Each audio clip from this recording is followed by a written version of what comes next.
Woodstock River Bandits are on the air from Falcon Field on the campus of Central High School in Woodstock, Virginia. It is the 2022 Valley Baseball League and the Woodstock River Bandits. Tonight, the Bandits take on the Purcellville Cannons. Good evening, everyone. I'm Craig Orndorff. Glad to be with you here this evening as the Bandits center with a mark of 5-4, facing off against Purcellville 3-6. Woodstock currently is 2 games out of first place. Strasburg leads the Northern Division, and they're a half game behind Winchester. Meanwhile, Purcellville is in 6th, and they currently sit 4 games out of first place. Purcellville comes in with a win under its belt. They knocked off Strasburg last night 8-3, while Woodstock had the night off. And they will send J.P. O'Neill to the hill, making his 3rd appearance of the season and first start.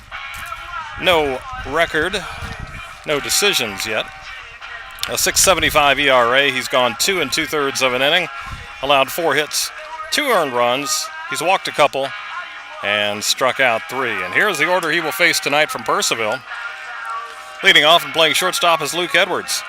Mikey Brenton is in center field. The catcher, Bear Madliak, will hit 3rd. Cleanup spot is Jose Aquino, the right fielder. Dylan Strickland at second base will bat 5th. Third baseman Wyatt Miles hits in the 6th spot. 7, Jack Conley, the left fielder. Eric Wilson at first base will bat 8th, and batting 9th is Brendan Roney. He is the designated hitter, and Rocco Reed will pitch tonight for the Cannons. Defensively for the Bandits tonight, R.J. Stenson's in left. Jacoby Long makes his first appearance for the Bandits this year. He'll be in center. In right field, it's Tomas Sanchez. On the infield, Jack Spike at first. Jose Hernandez at short. Frankie Ritter, the second baseman. Jake Williams at first.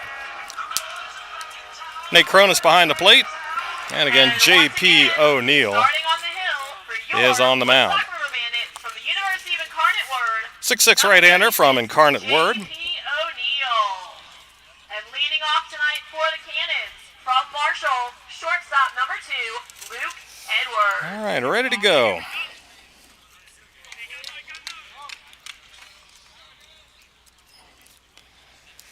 Luke Edwards steps in. 5'10" righty from Marshall.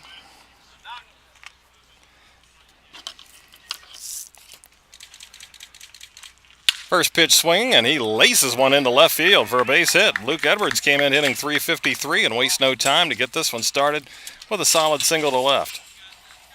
Now batting from Western Oklahoma State College. Edwards went 3 for 4 here on Friday night. And those were the only 3 hits that Purcellville got in the Bandits' 4-0 win. So Luke Edwards likes hitting here, apparently. 4 straight hits. Now it's Mikey Brenton, the center fielder. Left-handed batter, 5'11", from Western Oklahoma State. Ball down and in.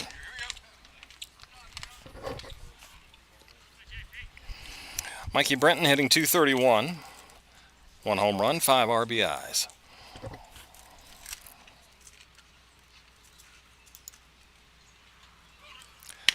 Runner bluffs at first. Pitches a strike to Brenton.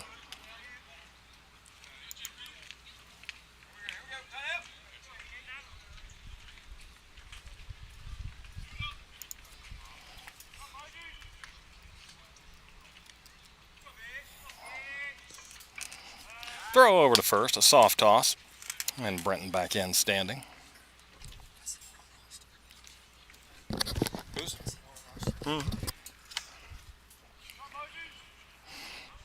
Ball and a strike to Mikey Brenton. He's going. Pitch is swung on and bounced foul at first.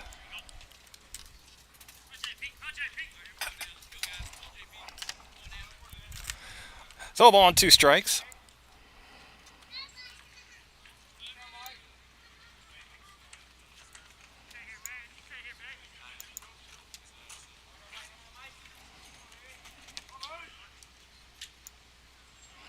Just underway here in Woodstock.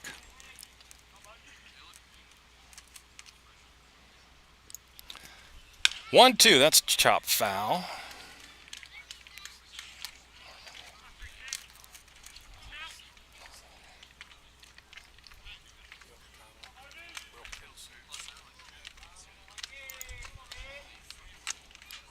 Still a ball and 2 strikes to Mikey Brenton with 1 on. Here in the top of the first. Runners going. It's a ground ball to the right side and in the hole into right field. Edwards will head to third, and back-to-back hits to start off this game for Purcellville. Now batting from the University of Georgia, catcher number 61. As Brenton didn't hit that one hard, but bounced it into the right spot. That puts him at the corners here with nobody out, and now it's Bear Madliak. Catcher from Georgia, 5'10", right-handed batter. J.P. O'Neill in a bit of a jam here early on. 6'6" righty from Incarnate Word out of Normandy, Texas. Deals a breaking ball that's outside. Sun an issue in this one early on as it comes out of right center field here at Woodstock. Runner at first goes. Pitch is lined into left. That'll be down for a base hit. Coming in to score is Edwards. Brenton holds up at second, and 3 straight hits for Purcellville. Madliak with the RBI. Now batting from Southeastern University. His first RBI of the season. 13, Jose Aquino. And after 3 batters, 1-0 Cannons.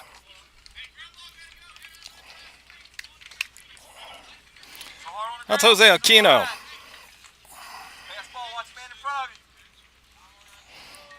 Jose from Southeastern, 6'3" right-hander. Looking for his first hit, 0 for 12. And waves and misses at a breaking ball down. 0-1.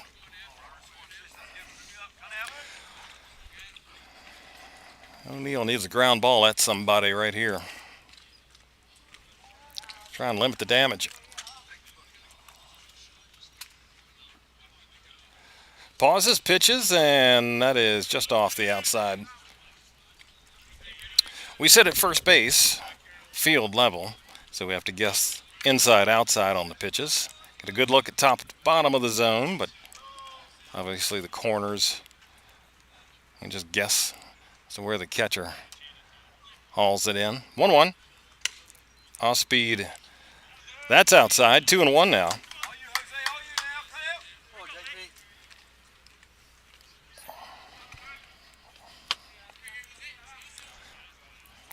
2-1. Cannon's already with a run. Still nobody out, first and second. Swing and a miss and a high fastball, actually foul tipped and held by Nick Cronus behind the plate.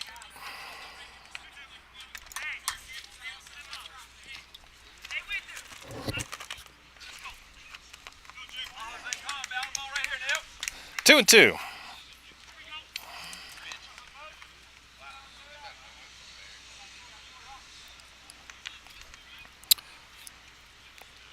O'Neill sets, checks, steals. Breaking ball and strike 3 called. Inside corner. Went off speed. From Georgia State University, second baseman number 9, Dylan Strickland. And caught the inside part of the plate. Strikes out Aquino. 1 down here in the first. Now it's the second baseman, Dylan Strickland.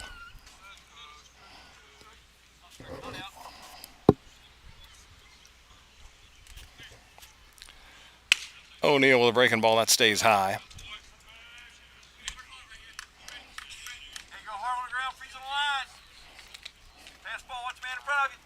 First and second, 1 out. Dylan Strickland from Georgia State, 6-foot right-handed batter. 242 average, has a homer and 6 runs driven in. Tied for most on the team after 9 games. For the Cannons.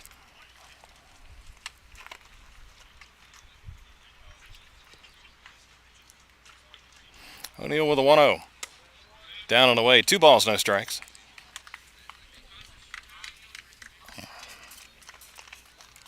One final already in the books today, doubleheader in Covington.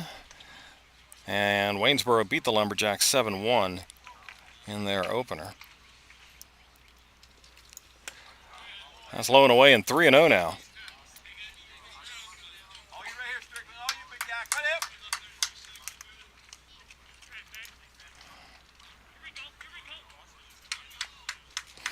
Three straight singles to start the game for Purcellville. Got a run on the board, a strikeout of their cleanup man, Jose Aquino. And now it's Dylan Strickland ahead 3-0 as J.P. O'Neal deals. And that's on the outside corner, 3-1.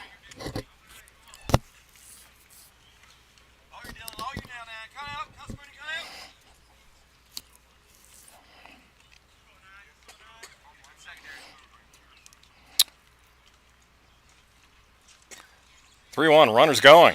Pitch is popped back out of play.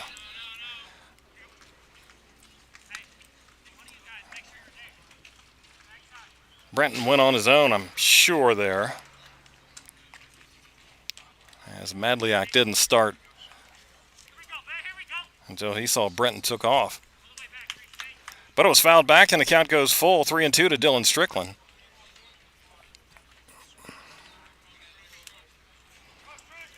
Full count.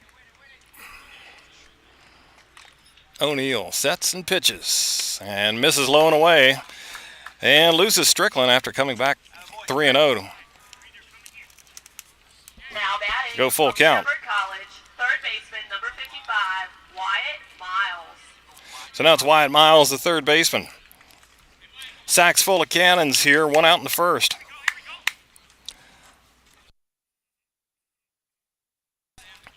Miles out of Shepherd. 5'10" right-hander.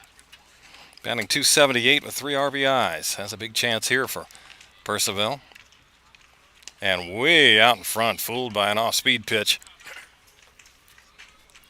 0-1.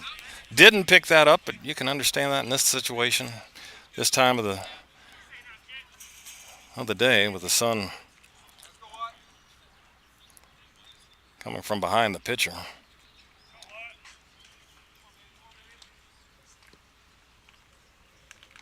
0-1.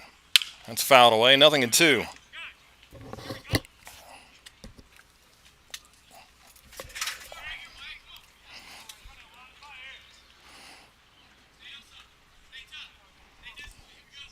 No balls and 2 strikes. Corners are in for Woodstock.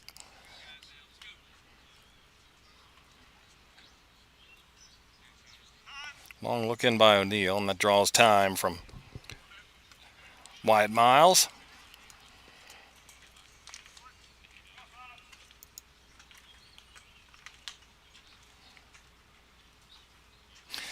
Here's the 0-2, and struck him out. Pitch up around the shoulders, and Miles went for it. Now batting. Came up empty, and it's 2 down. Left fielder number 22, Jack Connolly. That'll bring up Jack Connolly, the left fielder. Lefty swinger, stands 6 feet tall. He's out of Oklahoma. Conley, 1 for 8 on the season so far. Bats with 2 down and the base is full. Top of the first. O'Neal misses inside, and Conley has to jackknife out of the way of that.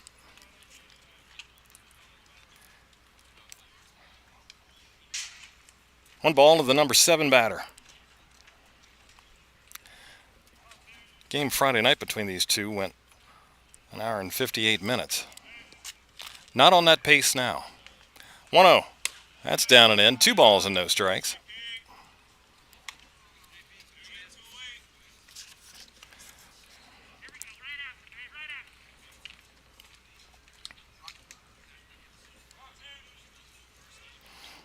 Two-0.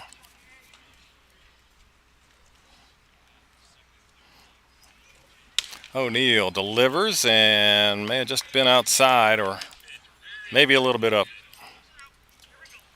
Goes to 3-0. 3-0 with the bases loaded.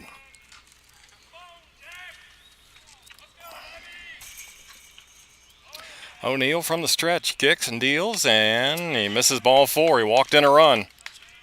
And it's now 2-0. Brenton scores. Now batting from Christopher Newport University, first baseman number 49, Eric Wilson. Going to bring up the first baseman, Eric Wilson. Wilson hitting 200 on the season. Only RBI came on a home run.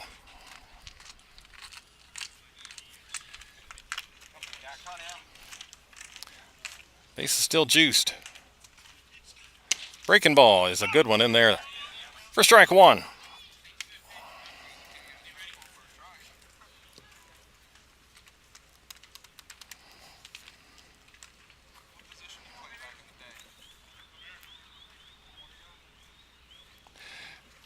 One strike pitch in the air, down the left field line. Long run for R.J. Stinson. Foul territory, gets to the fence and makes the catch. Nice grab. He had to slow down and reach out and snag it before it hit the fence. And he did. Good play there by R.J. Awareness to know where that metal barrier was. Hauls it in, but Percival gets 2. 2 runs, 3 hits. Couple of walks, bases left loaded. 2 for the Cannons, and the Bandits are coming up.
Off to the bottom of the first now. Woodstock down 2-0 as they hit the first time tonight.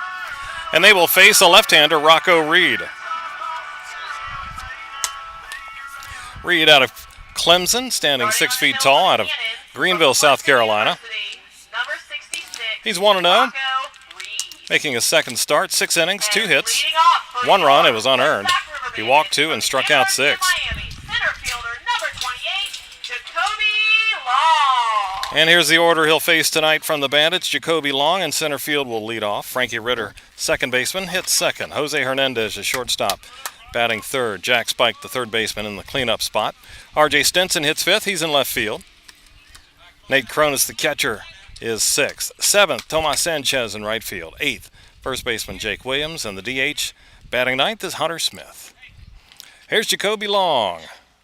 Fouls off the first pitch he sees, making his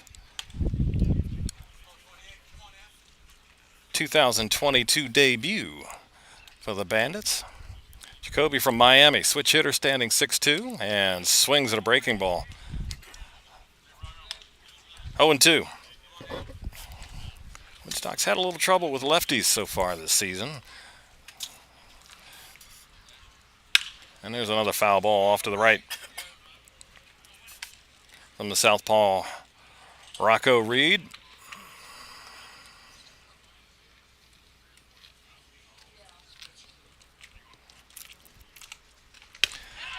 Fastball outside.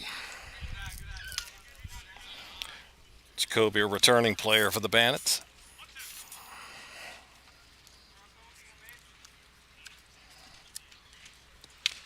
Fouls it off, stays alive, still 1-2.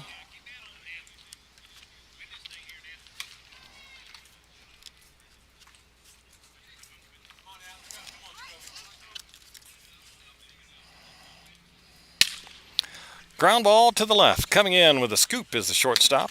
Good play there by Edwards. Picked that up while it was still on the grass and gets long for out number one.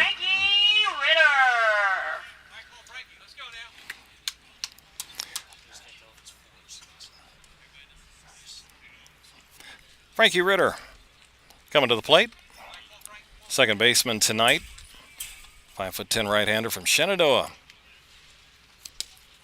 And takes outside.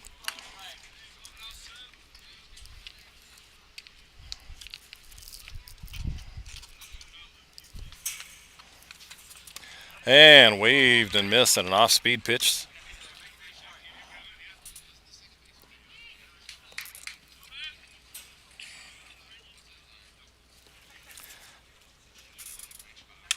Ritter chops that one foul off the top of the Bandits dugout third base side. 1-2. 2-0 Purcellville.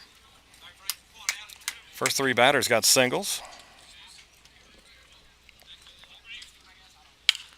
Another foul ball. RBI by Madliak, and then a bases loaded walk to Jack Connerly. Gave the Cannons 2 in the top half. Frankie Ritter batting .286. That one's inside and bounces past him. Almost thought it hit his foot, but it did not. Breaking ball down and in to Ritter.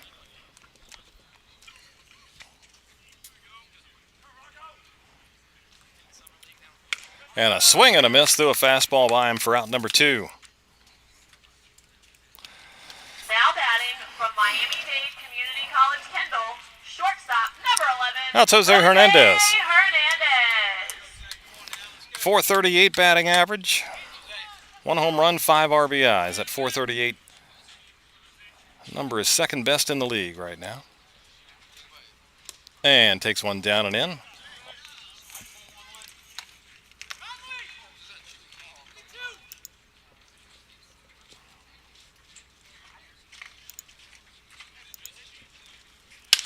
That's bounced towards second. Coming in is Strickland to field and throwing to first. A bad throw. That was unable to be scooped by the first baseman Wilson. Goes out of play. Onto our makeshift roof here. From Winthrop University, third baseman number 31, Jack Spike. So Hernandez on with the error.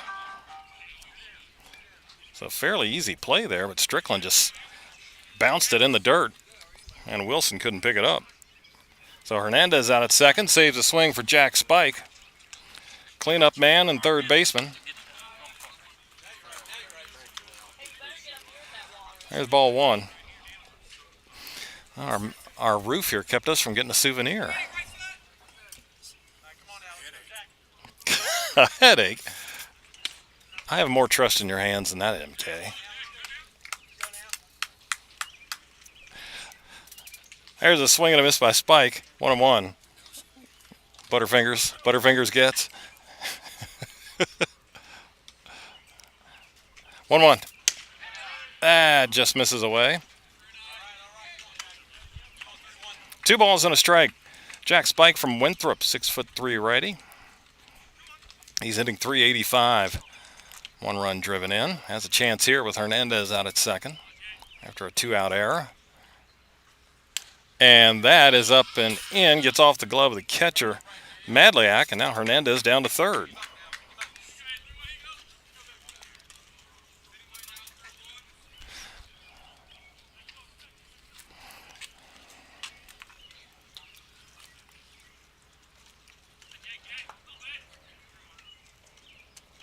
So now 3-1. And the pitch is high and away, ball 4. Spikes aboard. Now batting from William Carey University, left fielder number 6. And here's R.J. Stinson. R.J. Stinson. Stinson, the left fielder, batting here with 2 down, runners at first and third. Stinson from William Carey, 5'10" right-handed batter. And he takes strike 1. Stinson batting .265, 8 runs driven in.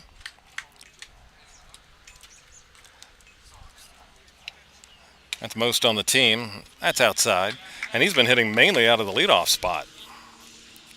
But with Jacoby Long here, he drops down to number 5 in the order. RBI chance here. 1-1. Pitch. Foul ball. 1-2.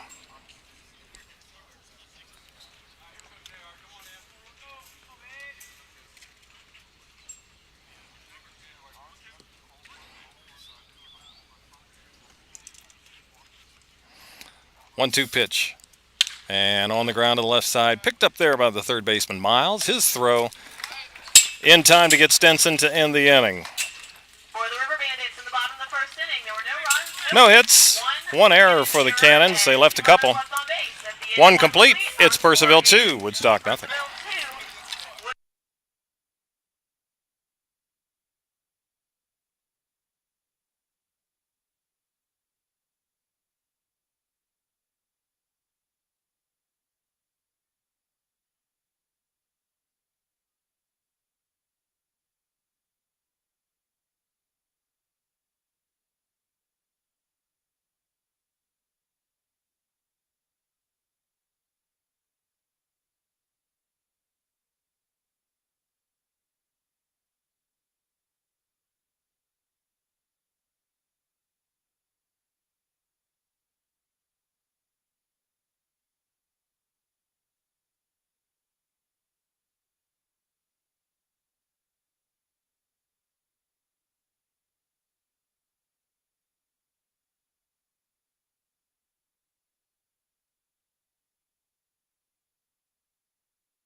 Commonwealth University, the designated hitter, number 1, Brendan Roney.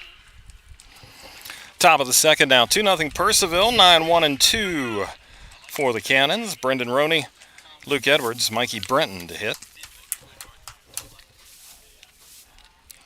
Both DHs hitting in the 9 spot tonight. Roney from VCU stands 5'10". He's a right-handed batter and takes strike 1 on an off-speed from J.P. O'Neill. Roney 1 for 4 on the season, and that one is a dinger. Oh, off-speed pitch floated over the head of Roney. 1-1.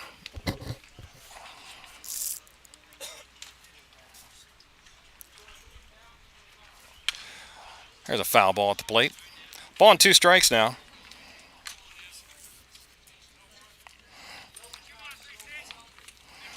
As a team, Percival hitting just .220, Woodstock .266.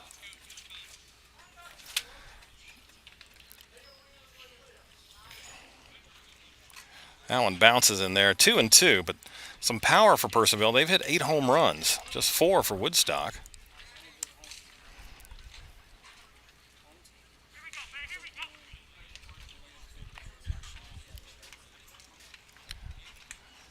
Two. O'Neill delivers, and there is a soft liner sinking into right. Coming in as Tomas Sanchez makes the catch and slides down with it. Back to the top for out number 1. Now batting from Marshall University, the shortstop, number 2, Luke Edwards. So good read off the bat by Tomas. Coming in, makes the catch and slides in as he cradled it. 1 down, now it's Luke Edwards. Started the game with a first pitch single. And looks at an off-speed, strike 1. Luke Edwards out of Marshall. But he hails from Myrtle Beach, South Carolina. Off speed, down and away. 1-1.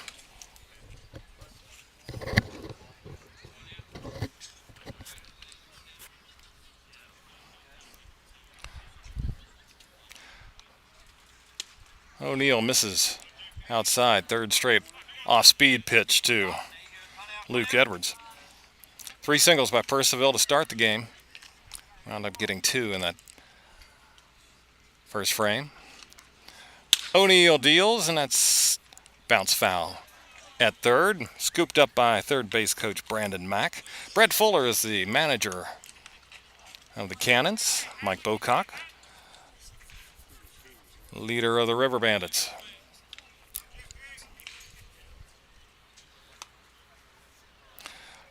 Two-two pitch. That's too high.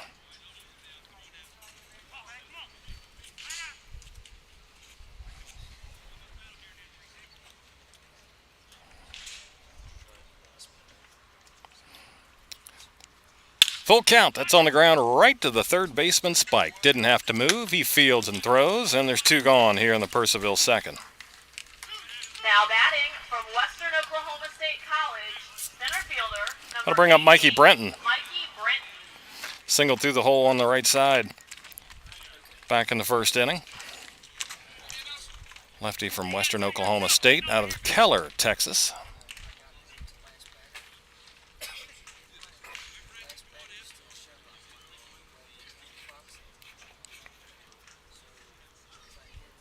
O'Neal deals and misses just inside.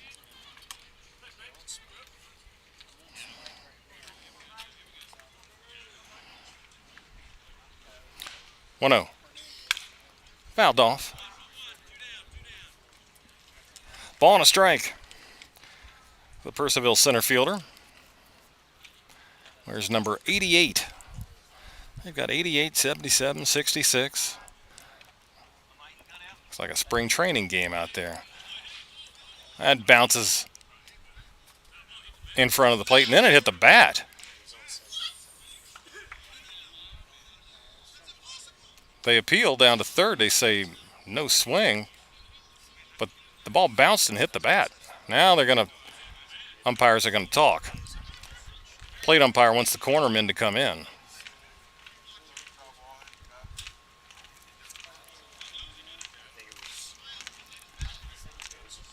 And that's what Woodstock was arguing.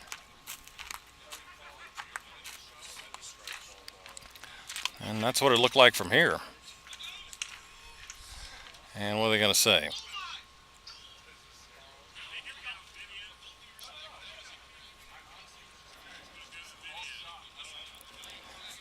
But apparently it will stay a ball. I could hear Mike Bocock say, I want to go to the video. Sorry, don't have that technology here yet. 2-1, that's in the air to center field. Jacoby Long starts back, comes in. He's under it, and that's the inning. 3 up, 3 down. Good comeback for J.P. O'Neal. Middle of the second, Percival 2, River Bandits, nothing.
University, the catcher, number 16, Nate Cronus.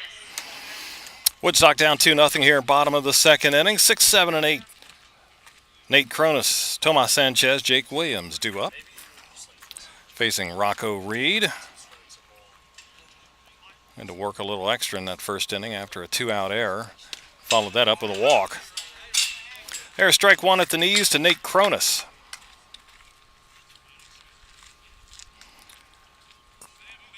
Six-foot righty from Winthrop. Cronus batting .308. Down 2 strikes. 1 home run, 2 RBIs.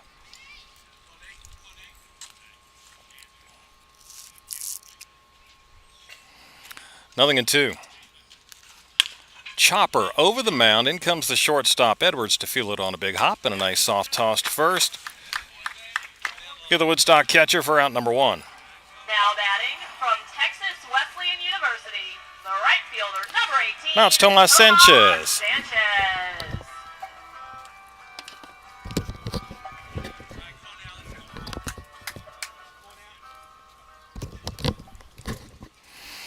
Tomas from Texas Wesleyan, 6'2", right-handed batter.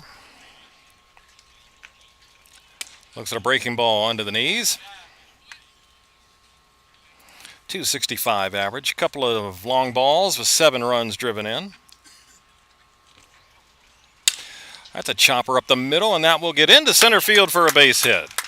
First knock of the night for Woodstock, and it comes with one down here in the second. Now batting from Middle Tennessee State University, first baseman, number 24, Jacob Williams. So Sanchez with a single. Here's Jake Williams. Out of Middle Tennessee State. 6'3", right-handed batter.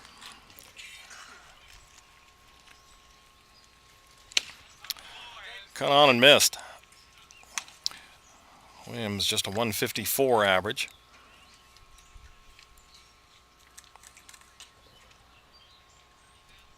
Down a strike. And down 2 strikes. Chase some high heat.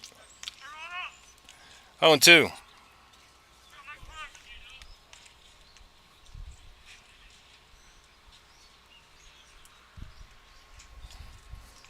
Lefty Reed. Not much of a lead at first for Sanchez. And the pitch is low and away. 1-2. Sun's still with us for a few more minutes out of right center field. And for us, too. Got some trees that help us a little bit. Here's a fly ball to center field. Coming in is Brenton. He's got it for out number 2. Coming to the plate for the River Bandits from Wharton County Junior College, the designated hitter, number 8, Hunter Smith. 2 gone. Now it's Hunter Smith, the DH. Smith from Wharton County Junior College. 5'10", right-handed batter. And a throw over. Sanchez barely had a lead. Hunter batting 143, just 1 for 7 on the season.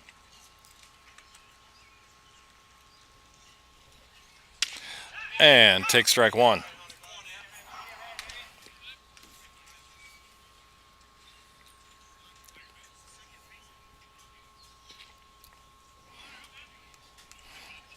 Oh, 1 pitch. Starts, stops, hold off. That's a ball outside, 1-1.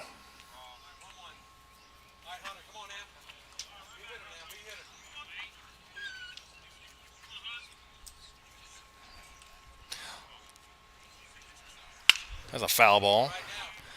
Straight back in, it's 1-2. Rocco Reed from Clemson.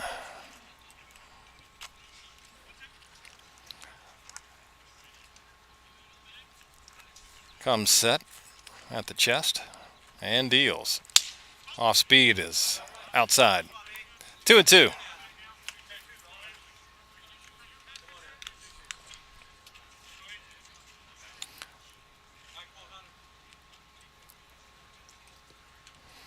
Reed ready and delivers. Up and in. Count goes full, so Sanchez will get a head start here at first.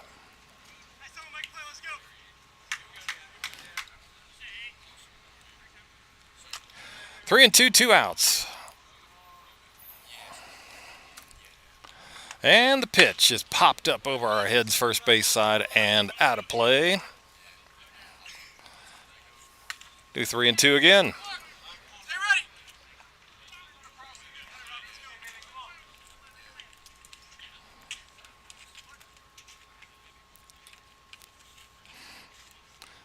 Again with the 3-2.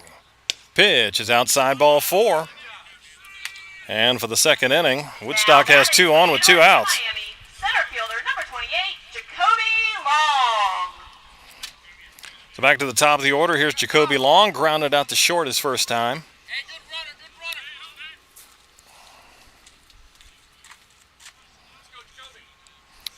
Let's go, Jacoby from University of Miami out of Palm Beach Gardens. Swing and foul tip off the catcher. Madliak's okay.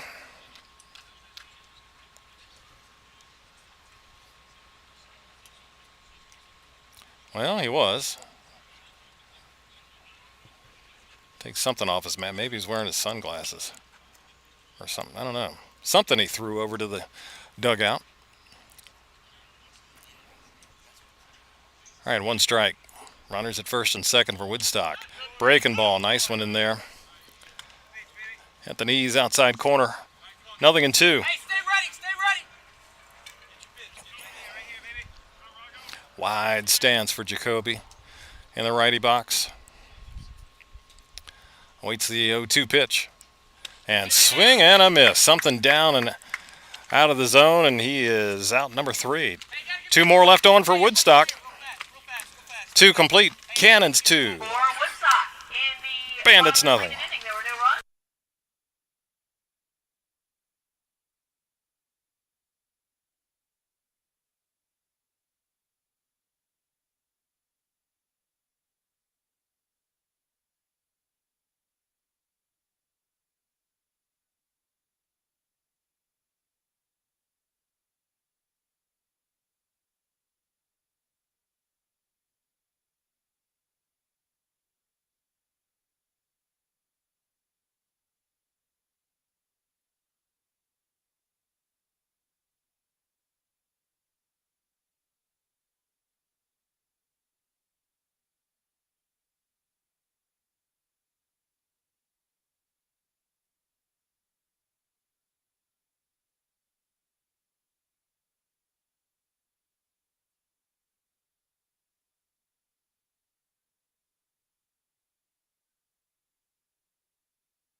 Top of the third, 3, 4, and 5 for Percival. Bear Madliak, Jose Aquino, and Dylan Strickland hitting for the visitors. And there's strike 1 from J.P. O'Neill. Madliak, RBI single. His first trip. Takes one in the dirt. 1-1.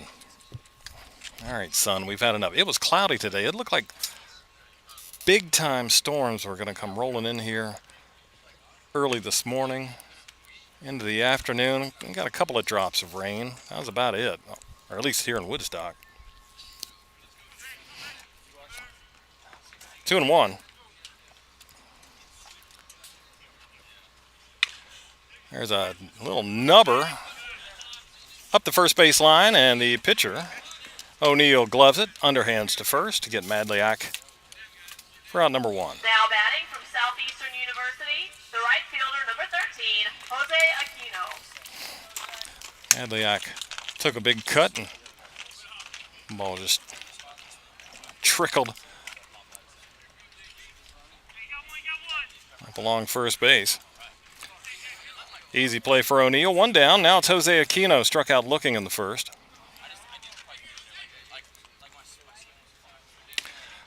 Fastball at the knees.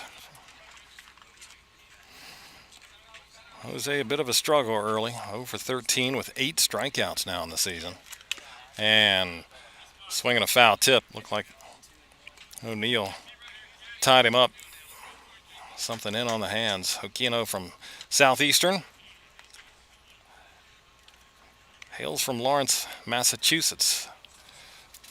J.P. O'Neill from Normandy, Texas on the mound. Kicks and delivers the 0-2. That bounces about 4 feet in front of the plate. 1-2.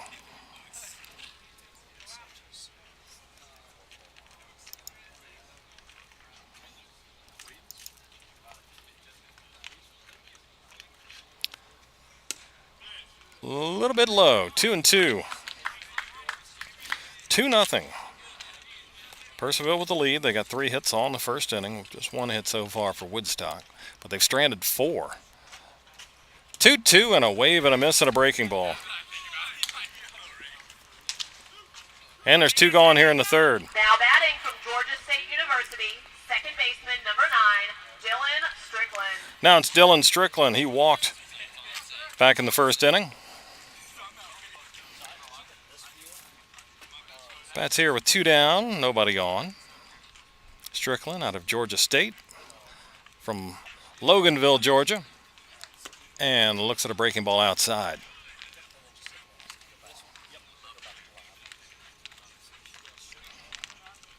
.242 average for Strickland coming in. Fouls that one back. Took a big swing at that.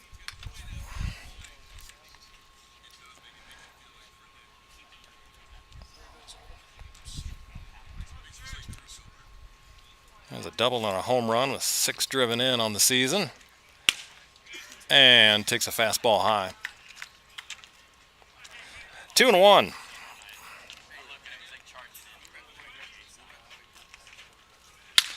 That's on the ground to the left side. That will be Hernandez from short with a throw. It'll hop. Oh, and unable to scoop it out was Williams. And Strickland's aboard with 2 outs. Now batting from Shepherd College, third baseman. Tough play for Hernandez. He had to go deep in the hole and throw off balance. Didn't get much on it.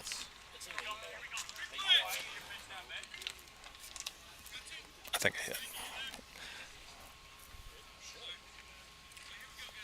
That goes an infield single. Spike ranging to his left, couldn't get there, so Hernandez got to it, but deep in the hole could only throw off balance, and his throw unable to be scooped up by Williams there. First pitch swinging is Wyatt Miles, the third baseman. High, lazy fly ball into left. Grabbed by Stinson, and that's the inning. Top of the third inning, no runs, no hits, 1 error, and 1 runner left. We have played 2.5, and it's 2-0 Percival.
Bottom of the third inning, 2, 3, and 4 for the Bandits, trailing at 2-0. Frankie Ritter, Jose Hernandez, and Jack Spike hitting for the home team. And Frankie Ritter tried to stop his swing, could not.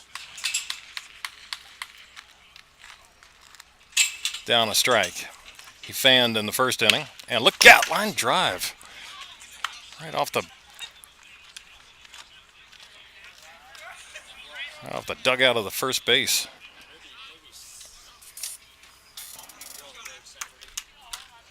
Almost caught Ridge Fuller, assistant coach. And tapped foul by Ritter. 0-2. Ritter from Shenandoah, Stevens City, Virginia, Valley product.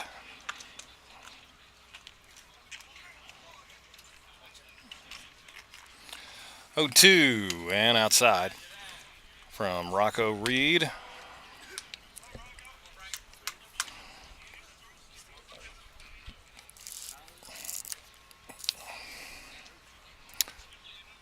One, two, foul tipped into the glove of the catcher.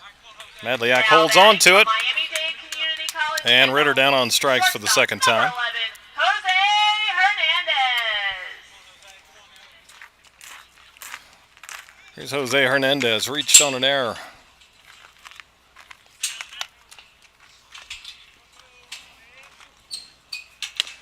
And there's a strike.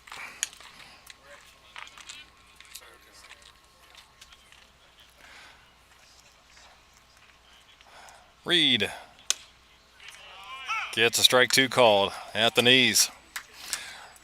Reed, as many of the pitchers do now, they'll start up almost in a set position. And a swing and a miss. Jose chased a bad one. It gets away from the catcher. Madliak will throw down to first. It's wide and it gets away. And Hernandez is aboard. He strikes out, but that's going to be... Now batting from Winthrop University, third baseman number 31, Jack Strikeout Spike. E2, I imagine, because a good throw gets him. He threw it actually inside of Hernandez going down the line, and Wilson, the first baseman, just had to kind of reach out for it.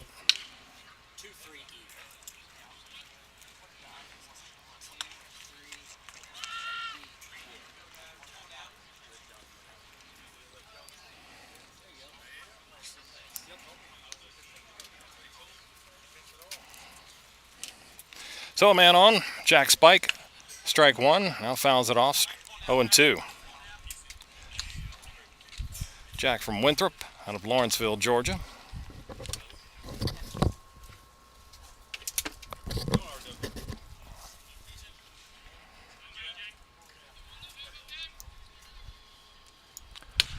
And just outside.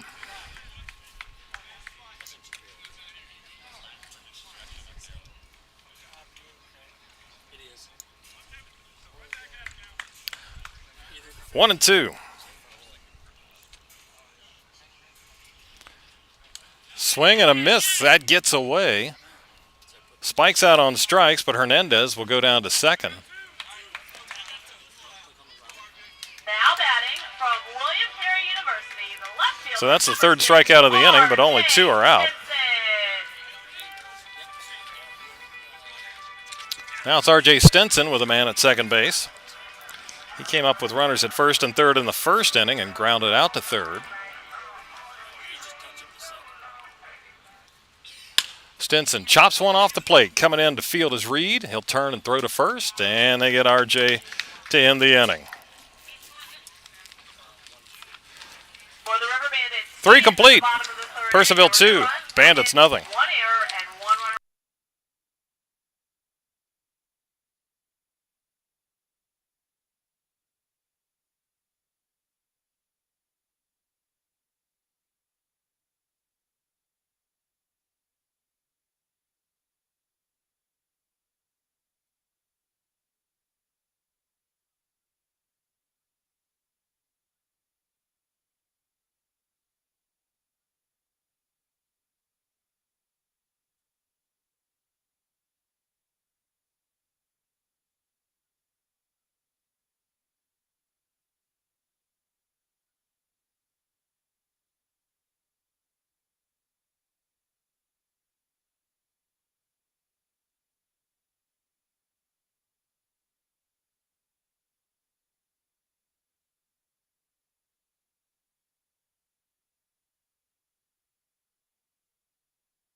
Moving on to the fourth inning now. Percival with a 2-0 lead. They've had that since the first inning. Bandits have left 5 men on base, 4 stranded for Percival. 3 of those came in the first. They had the bases loaded. Really could have done some damage in that first inning, but 2 scored. Now J.P. O'Neill works against 7, 8, and 9 in the order. Jack Connolly, Eric Wilson, Brendan Roney.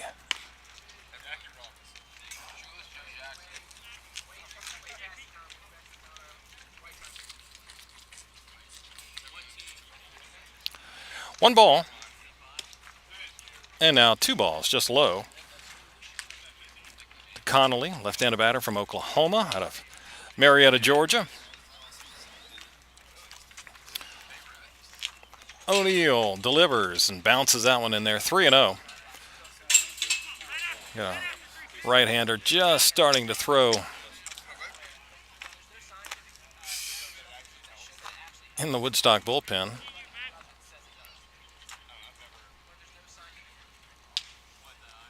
3-0 pitch, and that's at the knees for a strike. Connolly walked with the bases loaded in the first for his first RBI of the season, and he walks again. That bounces in. Now batting from Christopher Newport University, first baseman number 49, Third walk for O'Neill. Eric Wilson. He's allowed 4 base hits now. He'll go after Eric Wilson, the first baseman, fly to left field his first time. The more you spend, the more you can win. 2-0 Cannons here in the top of the fourth.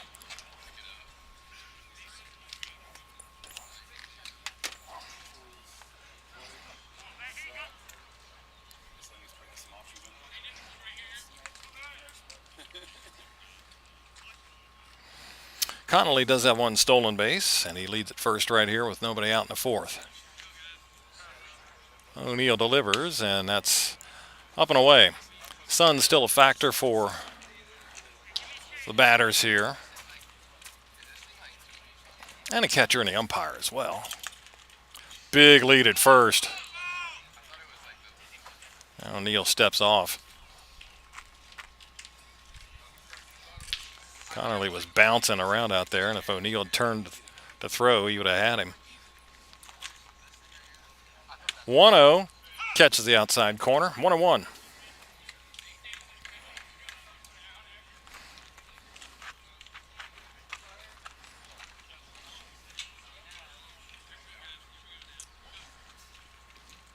Ball and a strike. Runner's going. Pitch is high. Throw down to second and bounces and gets through into center field. Connolly up and over to third.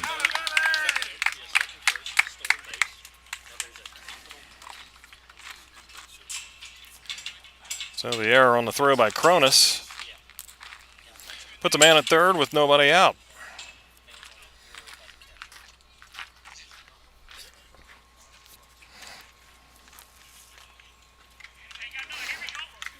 Well, Percival's been running on 1-1 pitches. They did it here on Friday, and when they've gotten runners started here tonight, 1-1 counts, they've gone. 2-1 now, and that one bounces in, goes to the backstop, and here's Connolly to the plate. He will make it standing up without a throw, and it's now 3-0.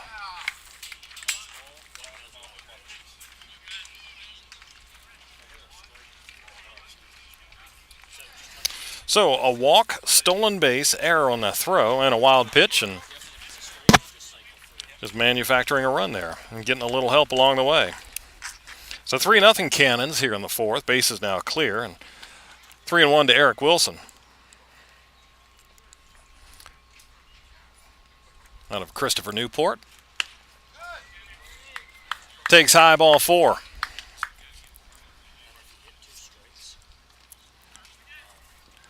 Back-to-back walks and a visit to the mound now from Charlie Shepard, the pitching coach for the Bandits.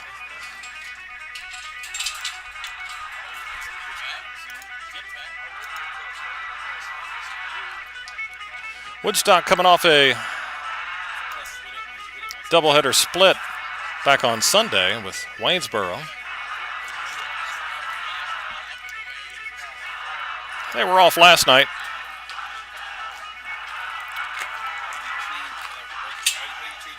While Percival beat Strasburg 8-3.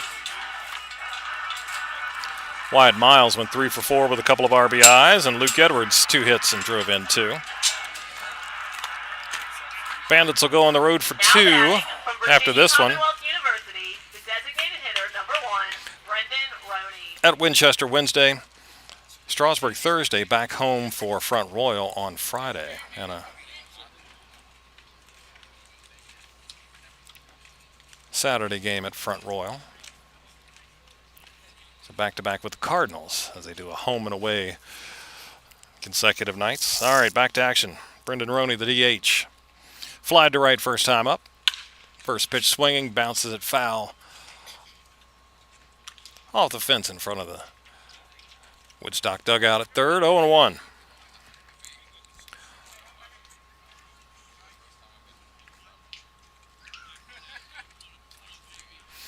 Roney from VCU out of Cudjoe Key, Florida. That's on the ground to second and into right field. Dies in the grass and gives Wilson time to get to third. That ball hit the grass out there in the outfield and just died. No chance for Sanchez to get on top of it. So now men are at the corners with nobody out. Now batting, the shortstop, number 2, Luke Edwards. Hit number 5 for Percival. And here's Luke Edwards coming to the plate for the third time. Singled and scored in the first and grounded to third in the second. 3-0 Cannons. Have 2 on with nobody out here in the fourth. O'Neill misses outside.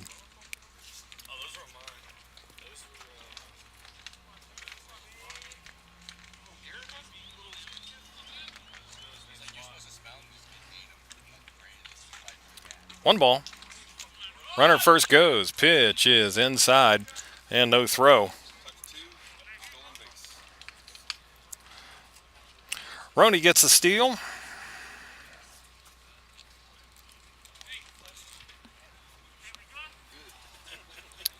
His first swipe of the season. Puts him in at second and third with nobody out.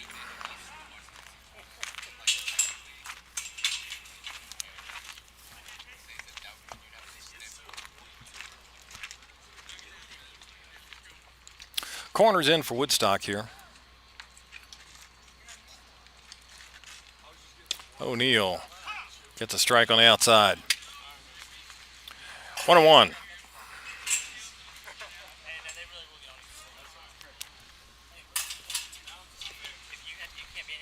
I think it's 2-1.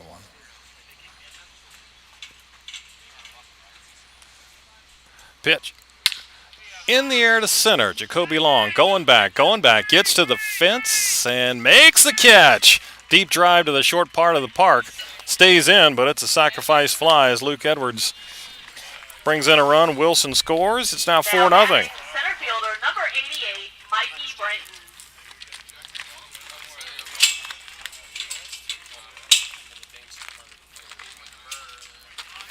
So RBI for Edwards. His third on the season, and it's now 4-0 here in the fourth. Roney moves up to third base. And here's Mikey Brenton, single and a fly to center.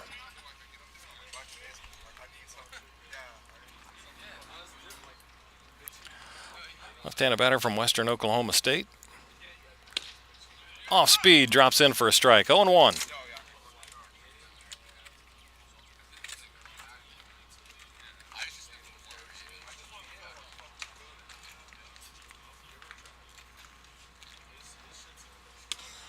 That's maybe a little bit upstairs. Ball and a strike here. Infield in for the Bandits. Down 4-0. Here in the top of the fourth.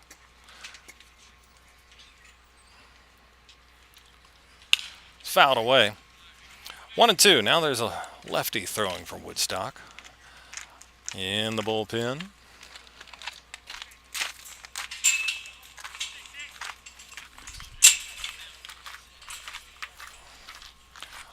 1-2. O'Neill delivers, and off-speed pitch misses. Evens the count at 2-2.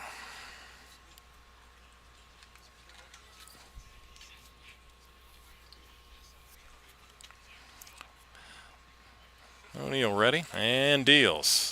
That's a little flare to first. Williams smothers it and then races to the bag to get the out. Now batting, the catcher, number 61. Williams had to go down to the turf to get that one. Couldn't field it in the air, but smothered it.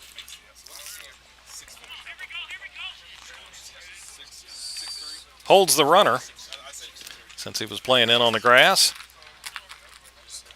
On that little soft liner off the bat of Brenton. So 2 down. Bear Madliak catcher. RBI single and a roller to the pitcher. There's a strike. 2 runs in, man at third, 2 outs. 4-0 Purcellville here, top of the 4th.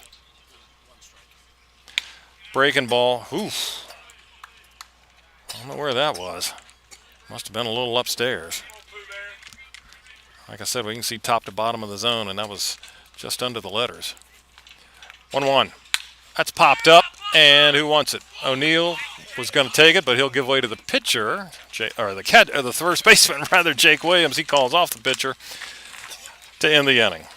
2 more runs in for Purcellville, and after 3.5, they're up 4-0. For the Cannons in the top of the 4th inning.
Now batting for your River Bandits from Winthrop University, the catcher, number 16, Nate Cronin. Last of the 4th, 6, 7, 8 for Woodstock. Nate Cronus, Tomas Sanchez, Jake Williams.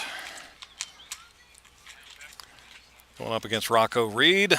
Southpaw from Clemson's working with a 4-0 lead. And starts with a bouncer in there to Cronus, who grounded to short his first time. Nate out of Winthrop. Scottsdale, Arizona is home.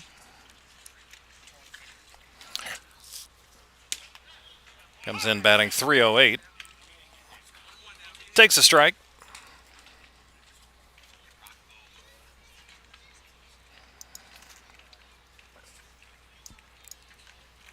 That's on the ground to second. Easy scoop up there for Strickland. On to first, and there's one gone here in the 4th. Now it's Tomas Sanchez. From Texas Wesleyan University, the right fielder, number 18, Tomas Sanchez. Tomas has the only hit for Woodstock so far. He bounced a single into center field.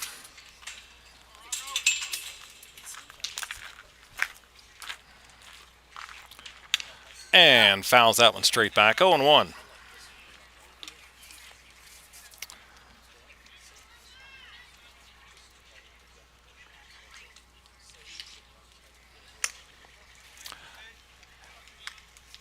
In the dirt for a ball.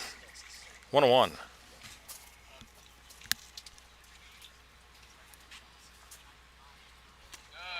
Swing and a miss. Waved at a off-speed pitch 1 and 2.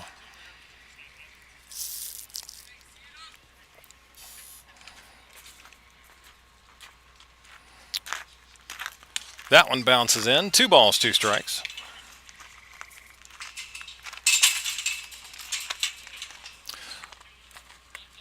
Tomas Sanchez from Texas Wesleyan, but he's a Virginian out of DeWitt. There's a shot down the left field line, but that hook's foul. A bullpen catcher heading out for Percival, getting into the mid-innings, and J.P. O'Neill done for Woodstock tonight. 2-2 pitch, and Tomas takes inside. Full count.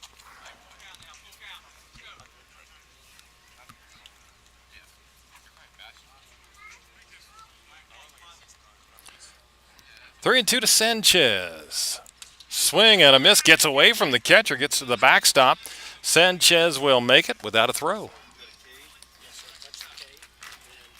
Now batting, first baseman number 24, Jacob. So that's the second time that Williams. Rocco Reed has struck somebody out, but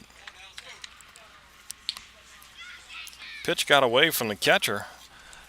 As that was in the dirt, Madliak couldn't block it.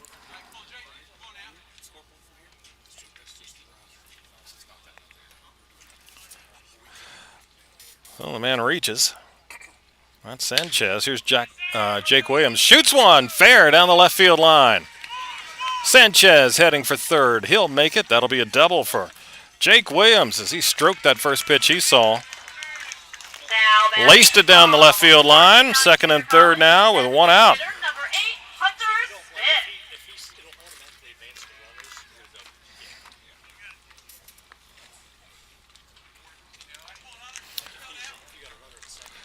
So Jake Williams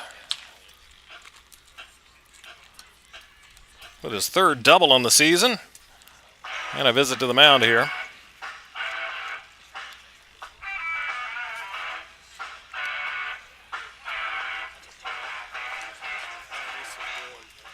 As we've got one down here in the fourth. Bandits have had runners every inning. Left 2 on in the first, 2 in the second, 1 on in the third, and now 2 on here in the fourth inning.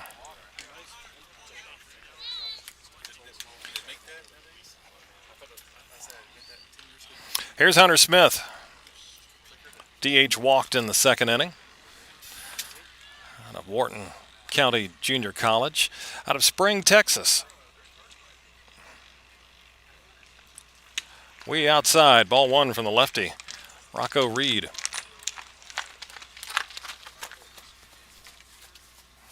We're going to get 2 arms ready for Percival.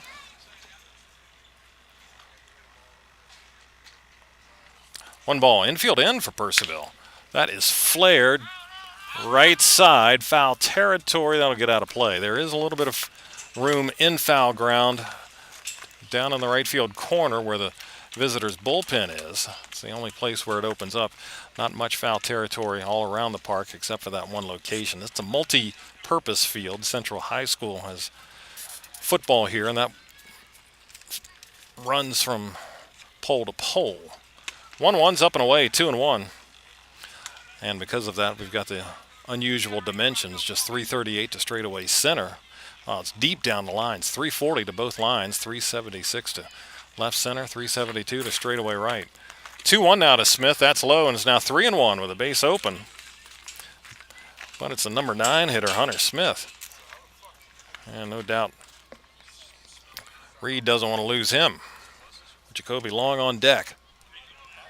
Surprised that the infield's in here. Up 4-0. Here's a pitch. That is at the knees for a strike. Hunter was about to take off his shin guard and head on down to first. But Rocco Reed got the call, and we'll go full here, 3-2.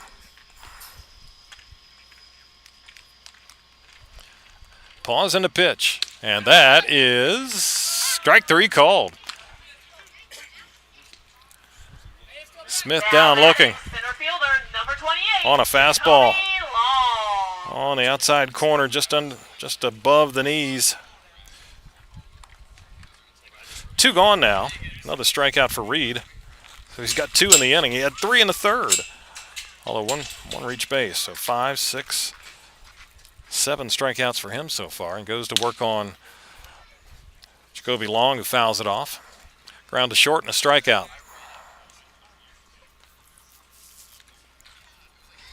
Sanchez at third, Williams at second.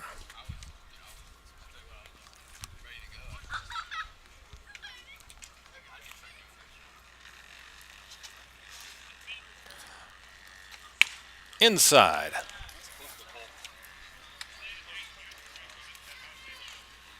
Jacoby turned out of the way of it. Evens the count at 1-1.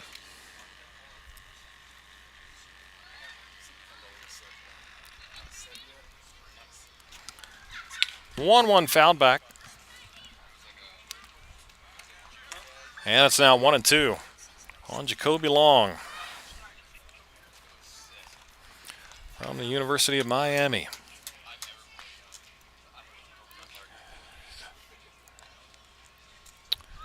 One, two. Fouled away.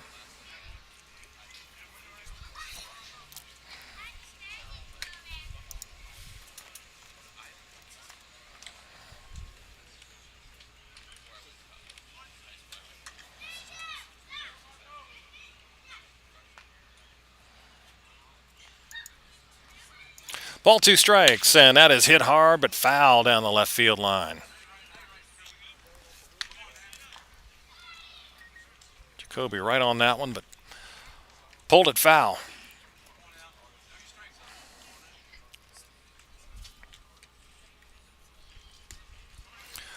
Down by 4, Long trying to cut it in half here in the bottom of the 4th.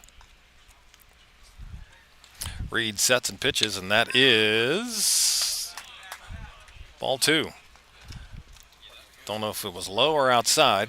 Looked like it was at the knees. Might have been a little wide. 2 balls, 2 strikes.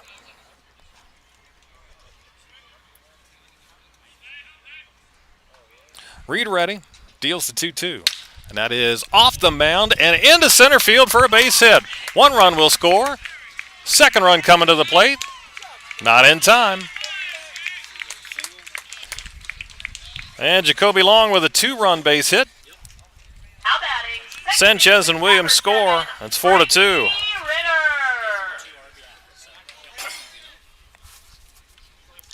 So this time a strikeout where the batter reaches, comes back to haunt Percival, and Jacoby Long comes through with a 2-run single. Shot it back off the mound, may have clipped the rubber, but it wasn't stopping it from getting into center field. Now 2 down, it's Frankie Ritter 0 for 2 with a couple of strikeouts.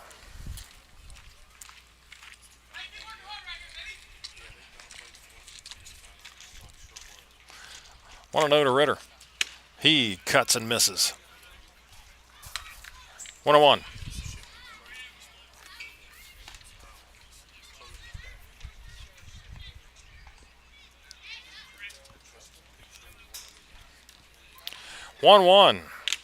Foul tip by Ritter. Back off the catcher, Madliak. He's all right. And it's 1-2 now to the Woodstock second baseman.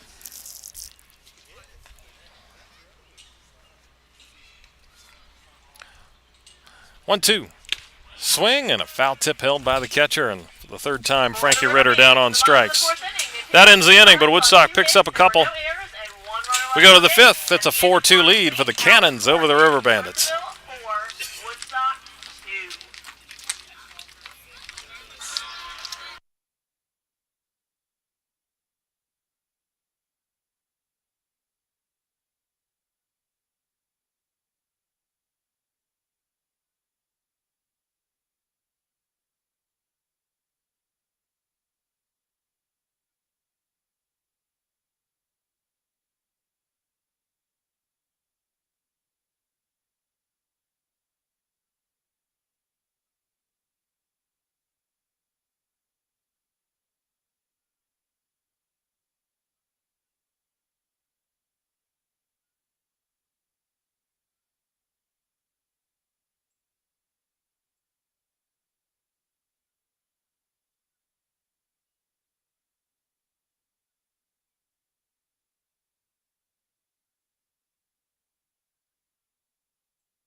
We go to the fifth inning now. 4-2 Woodstock leading Percival. And a pinch hitter in, it's Cullen Horowitz from the United States Military Academy, the Army. Right-handed batter standing 6'4". He hits for Jose Aquino in the cleanup spot, who was 0 for 2. And a new pitcher for Woodstock. It's Alika Avila, 6'1" righty from William Carey out of Hattiesburg, Mississippi, and he misses ball 1 low.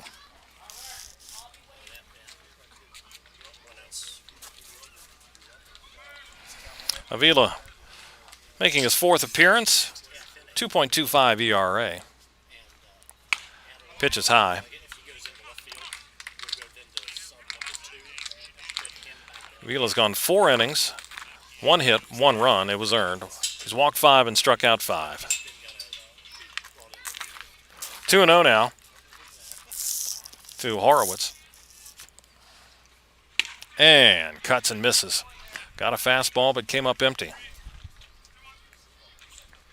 Horowitz hitting .219. Got a couple of home runs and 6 RBIs.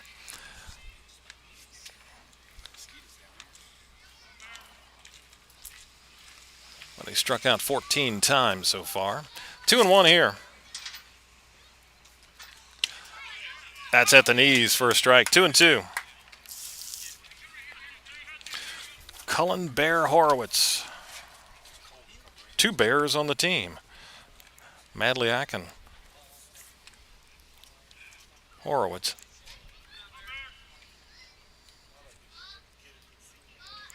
2-2. Avila ready and delivers. Breaking ball is in tight. 3-2 now.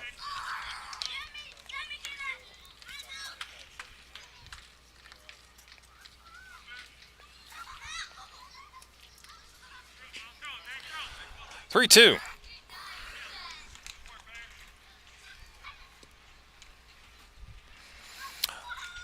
Avila with the payoff pitch. Hit hard but foul at third.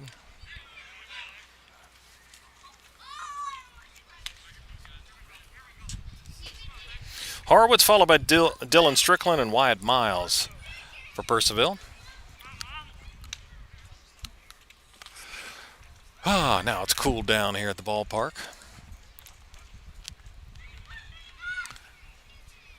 Three-two. Sky-high pop-up left side. Third base, foul territory going toward the fence. There's room, now coming back and almost overrunning, but as he falls to the ground, Jack Spike holds on to it for out number 1. Now batting, the second baseman, number 9, Dylan Strickland. So one away for Dylan Strickland, a walk and an infield single. It's tough over there. Well, it's tough at both first and third because foul territory falls away. So you're going downhill. More so over at third. I see Brandon Mack. I can't really see from his shins down to his feet from here where I sit at first. There's a rocket into left, but right there is R.J. Stenson off the bat of Dylan Strickland. He hit that one right on the screws, but right to Stenson and a loud second out. But it's 2 down, nobody on for Wyatt Miles, the third baseman. Strikeout and a fly to left.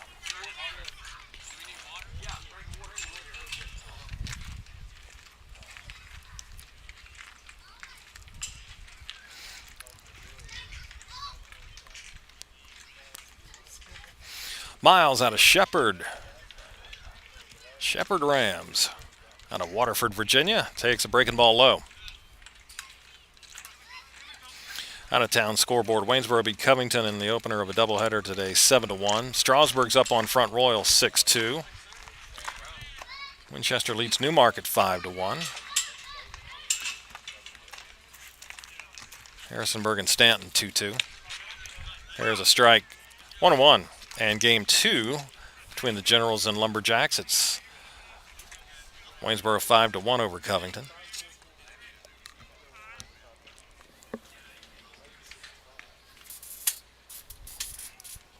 Ball and a strike.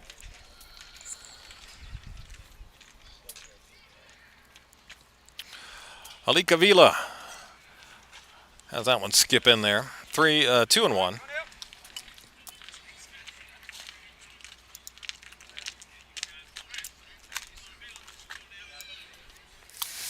We're in the fifth. It's a 4-2 game.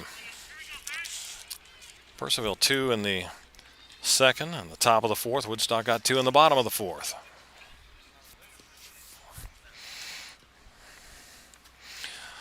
2-1. At it in the dirt again.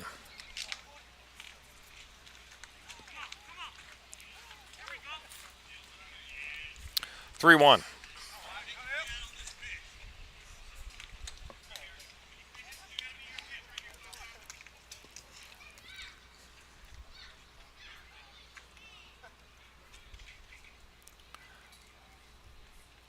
Three-one pitch. That is low. Ball 4. 2-out walk to Wyatt Miles, and that'll bring up left fielder Jack Connolly. He has walked twice. Once with the bases loaded.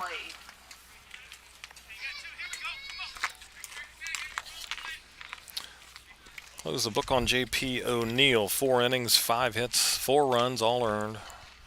Walked 4 and struck out 3.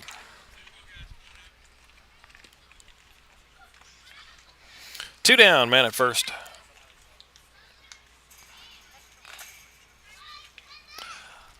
Avila works and misses low.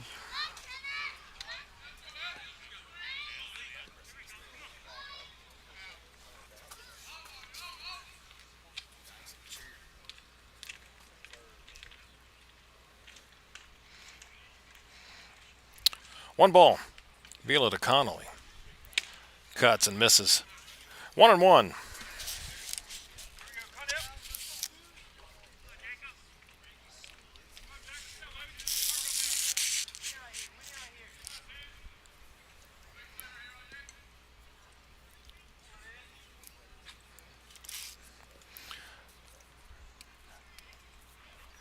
Ball and a strike, time called just as Avila was about to deliver.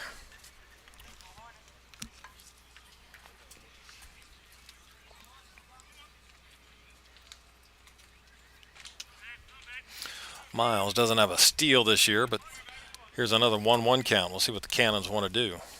They want to start him. He's going.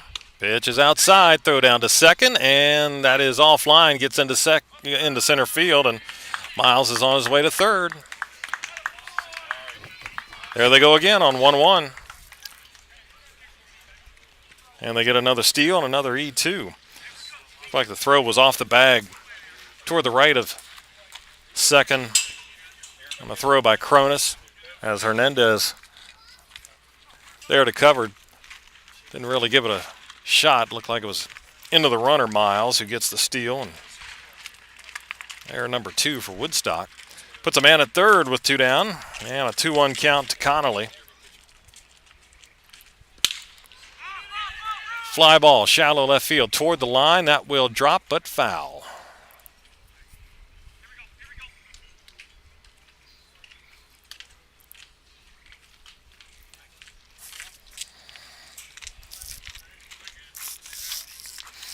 So the count's 2-2 now to Connolly from Oklahoma, out of Marietta, Georgia.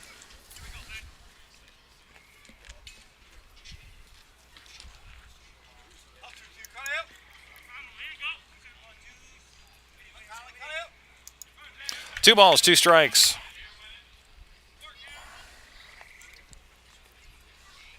Alika Vila sets and pitches, and that is strike 3 called on the inside corner. For the Cannons in the top of the 5th inning. No runs, no hits. Man left at third for the Cannons. Middle of 5. It's Purcellville 4, Woodstock 2.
We go to the bottom of the fifth inning. 4-2. Percival on top of Woodstock. 3, 4, and 5. Jose Hernandez, Jack Spike, R.J. Stinson. And Jose takes low and away from a new pitcher. For Percival, it's Charlie Nichols, a right-hander from Nova Southeastern out of Lake Worth, Florida. Stands 6'3", and breaking ball in for a strike. He's a right-hander.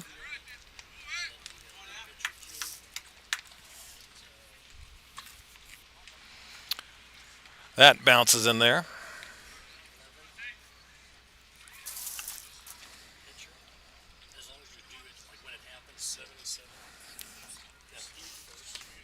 Nichols 0-1, making his third appearance. Hernandez fouls it off. 3 innings, 4 hits, 3 earned runs, 3 walks, 2 strikeouts. Hit a batter and has given up a home run. 2-2, that's fouled away. Jose has reached on an error, and he's also reached when his third strike got away from the catcher. So he's been on twice. 2-2, that's chopped foul.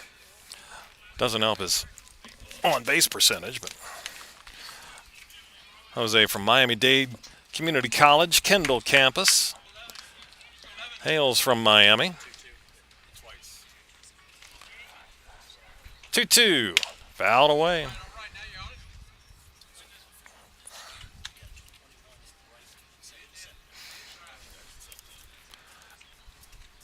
Two and two.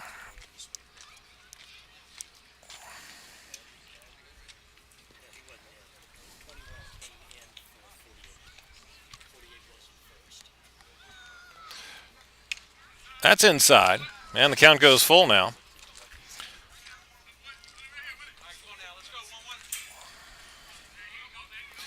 Here's the payoff, and Jose takes ball 4 in the dirt.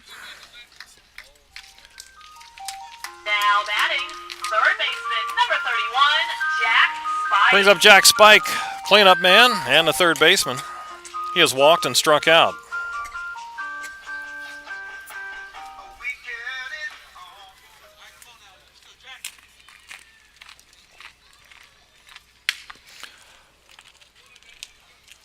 And there's ball 1. Along with Nichols in the game, Bear Horowitz stays in and plays first base. And taking over in right field is Braden Kessie.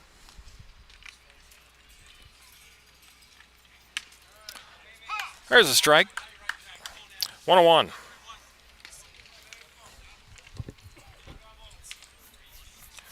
(4-2) Percival. We're in the bottom of the fifth.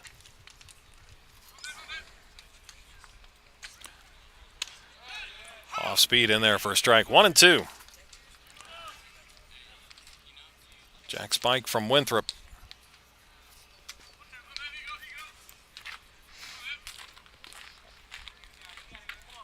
He awaits the 1-2 pitch. That's on the ground up to the second baseman.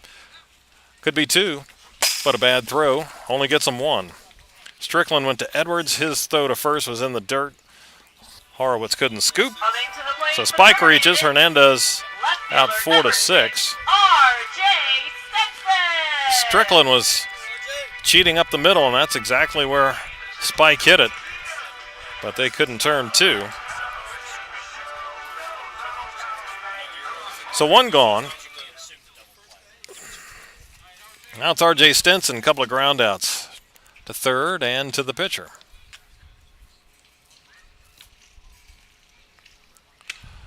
Off speed stays high. Mentioned the difference in batting average. 266 coming in for Woodstock, 220 for Percival, but ERA considerably in the Bandits' advantage. That's in the dirt. 284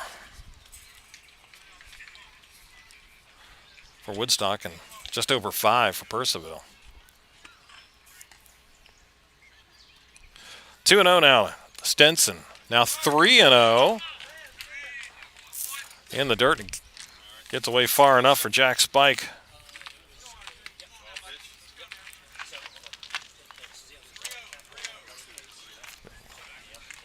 So it's now 3-0.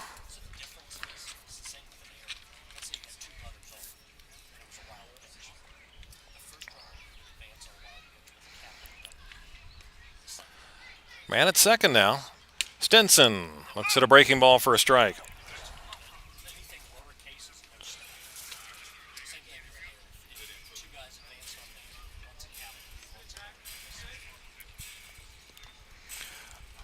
Jack Spike at second. 3-1. Stinson takes low ball 4.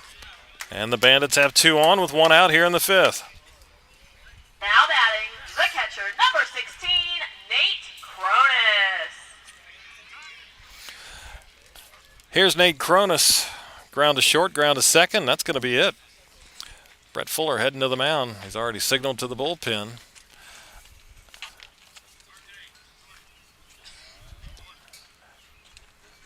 And a pitching change. Here in the bottom of the 5th, third pitcher coming on for the Cannons. 4-2, Percival on top.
New pitcher for Percival is Micah Earwood, 6'3" right-hander out of Georgia State. Comes out of Cartersville, Georgia. And Earwood, no decisions, making his 3rd appearance. A 6.75 ERA, 2 2/3 of an inning, 3 hits, 4 runs, 2 earned. He's walked 3 and struck out 5. Comes in and inherits a couple of base runners with 1 out in the 5th. And Nate Cronus at the plate for Woodstock.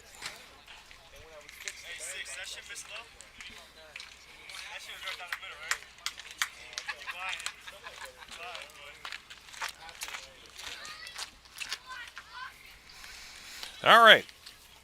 Nate Cronus digs in. Catcher from Winthrop. Takes inside, ball 1.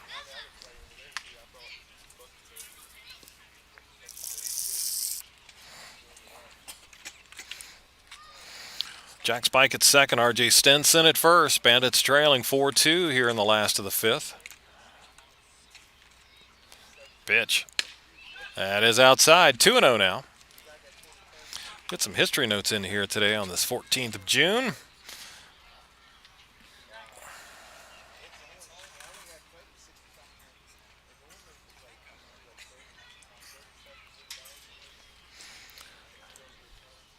Cronus ahead 2-0. And now 3 balls and no strikes, says that's too high.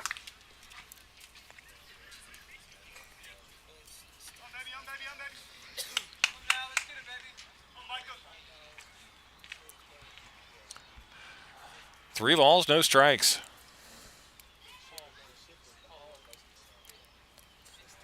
Pitch. That's a strike at the knees, 3-1. Cronus still ahead in the count. Can pick his pitch here. 3-1. That's fouled off to the right side. Micah Earwood.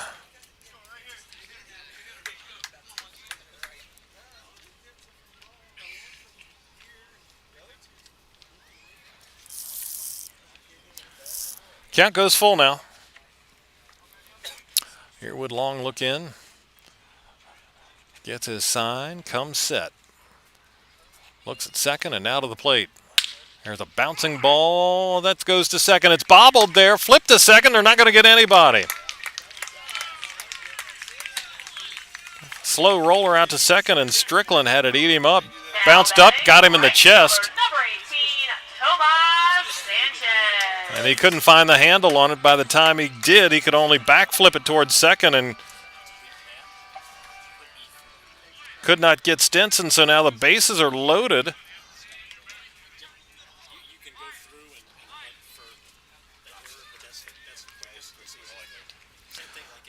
One out. They're full for Tomas Sanchez, a single, and he reached on a strikeout. Bandits at every base. Corners come in. Pitch is outside.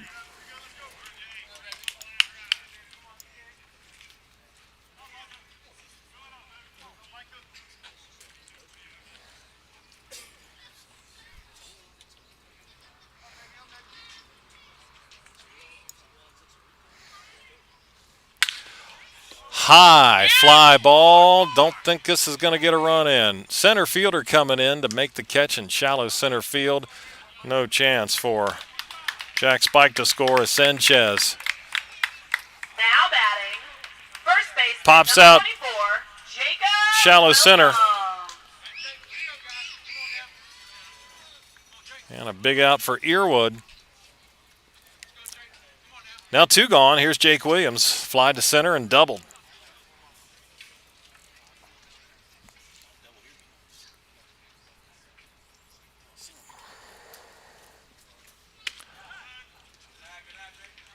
Pitches ball one.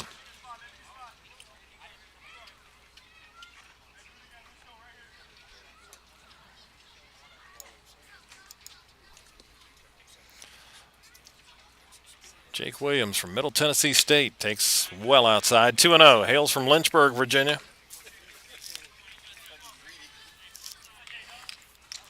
2-0.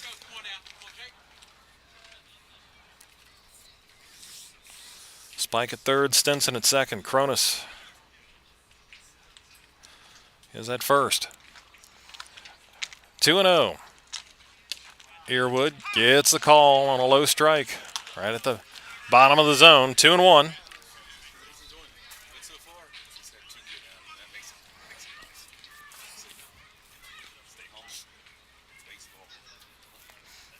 Two and one, 2 outs. Bandits trailing by 2 here, last of the 5th. Earwood deals, and that's fouled back.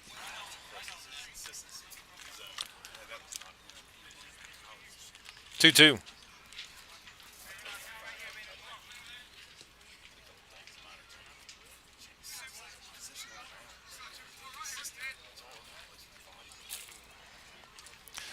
Two balls, 2 strikes. Pitch.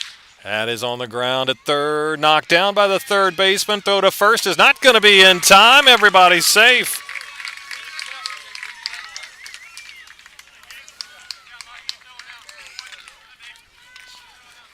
And it's 4-3. Into the game for the River Bandits. Miles with a stop on the backhand. Number 9, Got a glove on it. Moore. Knocked it down, recovered, threw to first. But not in time. Let's see. That's ruled probably an error. The base is still loaded for pinch hitter as Tristan Moore comes to the plate in spot for Hunter Smith, who walked and struck out. Joe give an error on that last at bat. Does goes an E5 on Miles. Pitch to the backstop. Good read there by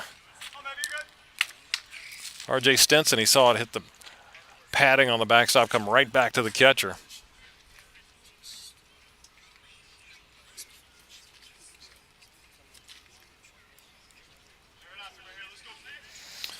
Tristan Moore, left-handed batter, 6'3" from Palm Beach State. So they bring the left-handed batter in against the righty Earwood here. 2-0.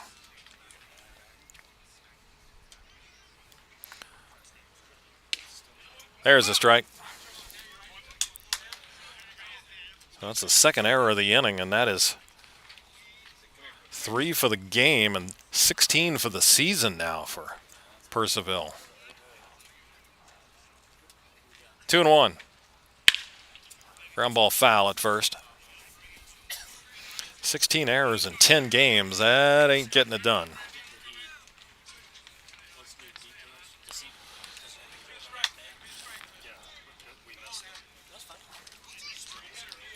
Two balls, 2 strikes, 2 outs, bases loaded. Tristan Moore, batting .367, 6 RBIs. Awaits the pitch. Here it comes. Fouls that off.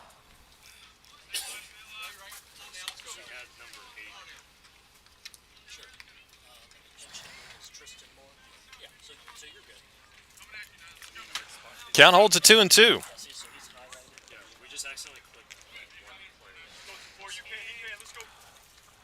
Earwood sets and deals. Moore fouls another one off. Into the trees behind the third base dugout. Hey, we're going right here, baby. Here we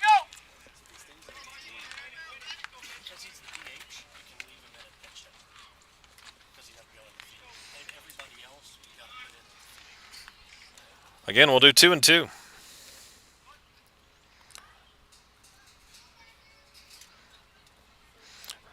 Bandits at every base.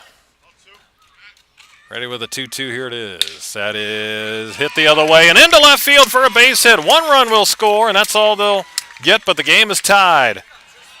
Tristan Moore, opposite field, shoots it through the hole. Stinson comes in to score. We got a 4-4 ball game. Center fielder number 28, Jacoby Long. Cronus held up at third as Connolly got in on that one quickly from left field, but an RBI for Tristan Moore is even the scoreboard 4 apiece. Moore with his 7th run batted in on the season, and here's Jacoby Long. Swing and a miss on a breaking ball.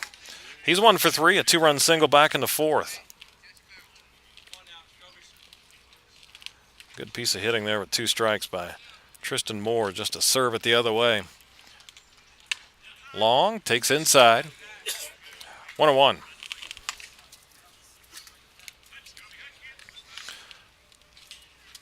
Bandits trailed as many as 4-0. That was heading into the bottom of the 4th. Got 2 there. 2 here in the 5th. Still batting. Fisted foul. Ball and 2 strikes to the Bandits center fielder.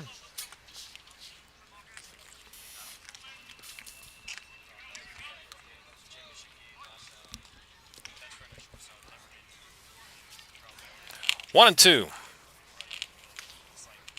Earwood deals, and Jacoby flares one into center field. That will drop. 1 run scores. 2nd run coming to the plate. Throw to the plate, and it's not in time. Cut off, in fact. And it's now 6-4. Now batting. Cronus scored. Number 7, Williams slides in. And a second 2-run single for Jacoby Long.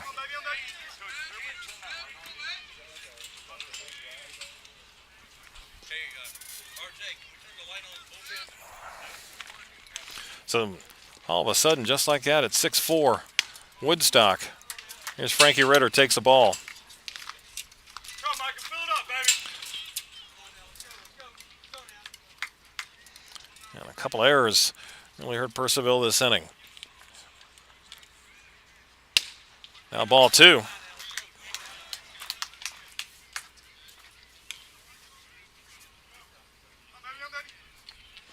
Ninth man to hit this inning. Ritter's 0 for 3 with 3 Ks.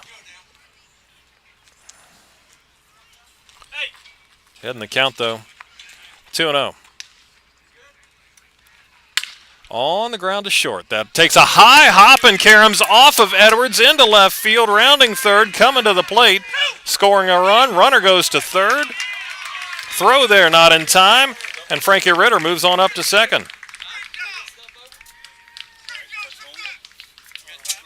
Bad hop single. Shortstop number 11, Jose Hernandez. More scores. Long on to third, drew the throw, and Ritter wisely moved up to second base. And it's now 7-4 Woodstock.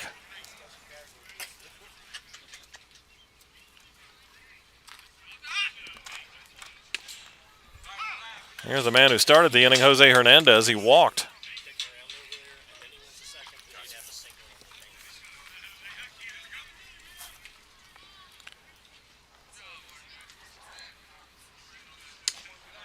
Hernandez takes low.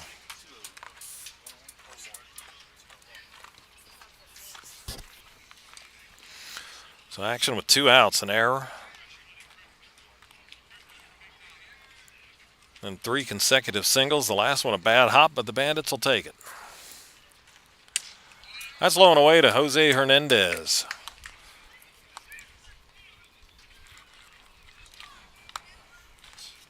He's been on 3 times, but he's 0 for 2. Error reached on a strikeout and walked. Here to lead off this 5th inning. 2-1 now. 2 outs, runners at second and third. Play on back at second, and Ritter back in.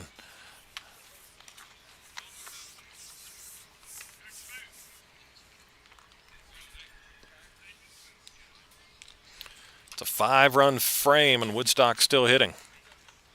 Jose takes a strike on an off-speed pitch. 2-2.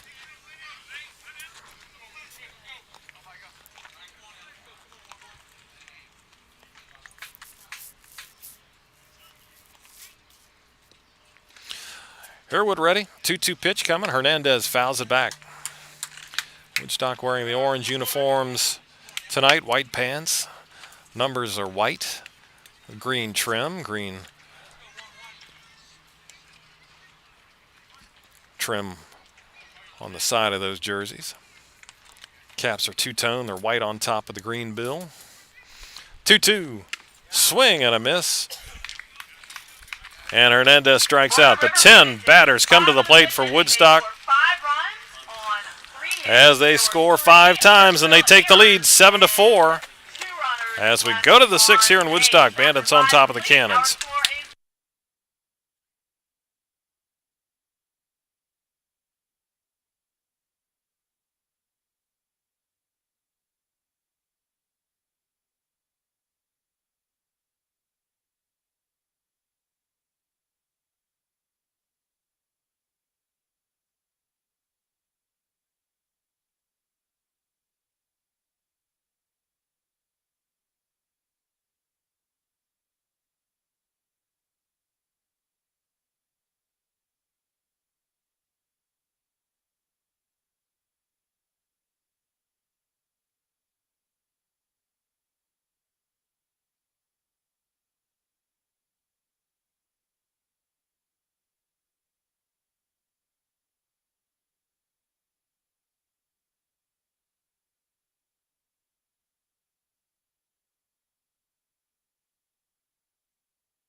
Entering the game for the Cannons from the University of St. Mary, number 21, Braden Kesey.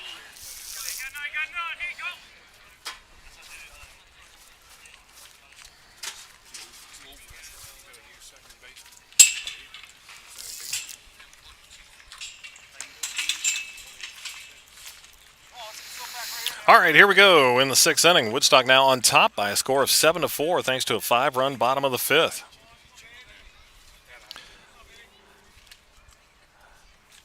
Braden Kessie will hit, and he is hit by a pitch. First offering from Alika Villa here in the sixth inning. Got him right in the back. Kessie moved into right field last half inning.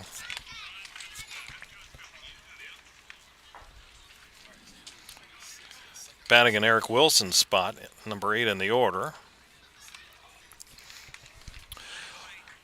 So, Avila Plunksy, first batter that he's hit this year. So, a man on here for Purcellville. Start the top of the sixth, and there's a ball high to Brendan Roney. The DH, fly to right and a single.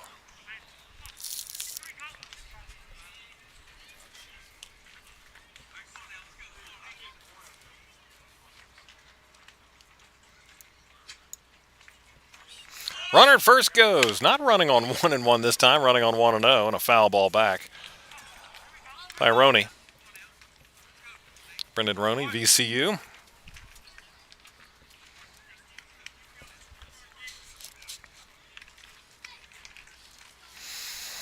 Today, the 14th of June. Baseball history today. Jake Bowers of the Indians hit for the cycle in 2019. 2006, Steve Finley at his 300th career home run.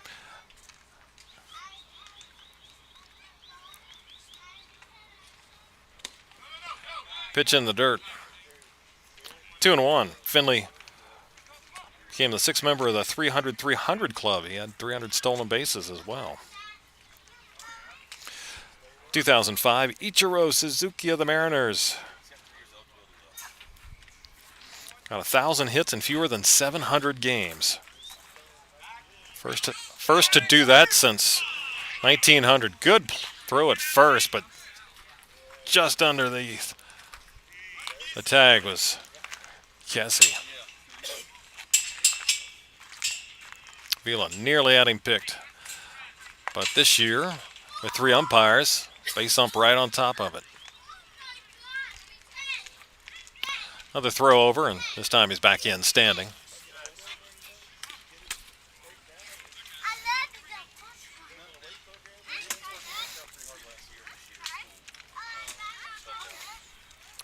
Two and one. Avila misses high with a fastball. 3-1 now. Today in 1995, Mike Benjamin went 6 for 7 and set a major league record with 14 hits in 3 games.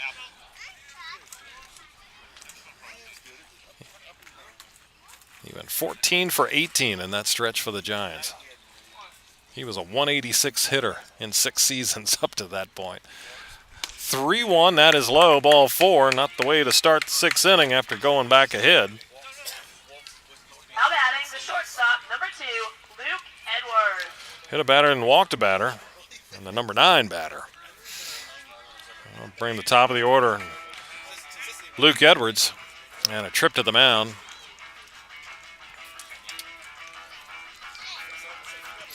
For Charlie Shepard.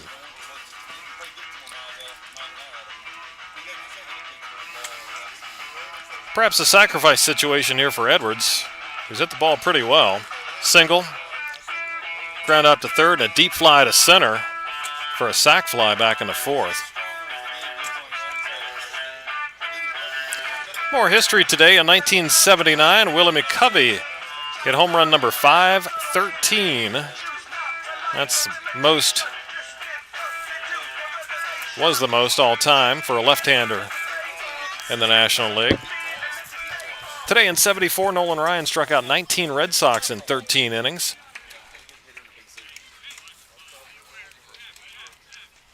Including Cecil Cooper 6 times.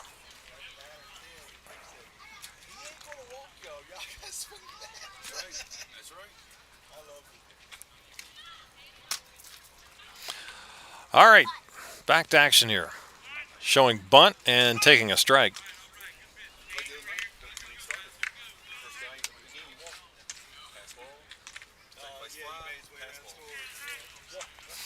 7-4 Woodstock here in the sixth, but 2 on with nobody out for Purcellville. Look back at second. Nothing happening.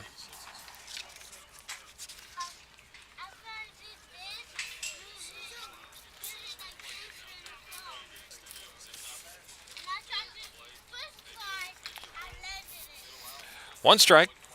Set and pitch. That is inside. We have a new second baseman, Braden Forchick, at second, I believe. In for Frankie Ritter. 1-1. That is lined into right center field. That'll be down for a base hit. Going for second. No, throw home, and they got him. Runner coming around third, stumbled. Kessie, we've seen that over the years. Runners at third come around there and slip as third base slips away. It fades away in foul territory over there, and he stumbled coming around third because I looked over and glanced as it was cut out there by Jacoby Long in right center field. And that was easily going to score Kessie, who was already in scoring position, but he stumbled. And, of course, runners were right on top of him. Roney was at third, and Edwards in at second. Actually, Long's first throw went to second. And there's ball one now to Mikey Brenton. And Hernandez, I think, had a play at second base, but I was surprised he didn't tag, but then all of a sudden he throws, and he's got to play at home, and he got him. So it went 8-6-2 to get the first out. Still second and third, one down. Ball one, now ball two to Brenton, who was singled in 3 trips.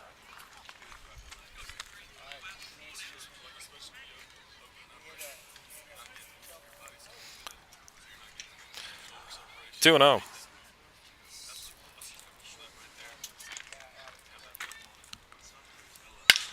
In the air to center. Going back to the track. There's Long, makes the catch. Runners tag, and they move up. Runner at home will score, but just ahead of the throw of Long, who made a great throw to third. Now batting, number 61. So Roney scores. Edwards just in ahead of the throw at third base. Brenton with a sac fly. 2 down.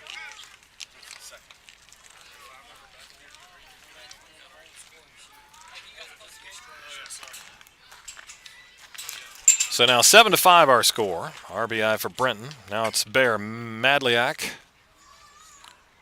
Takes a curveball strike. He's 1 for 2. RBI single back in the first.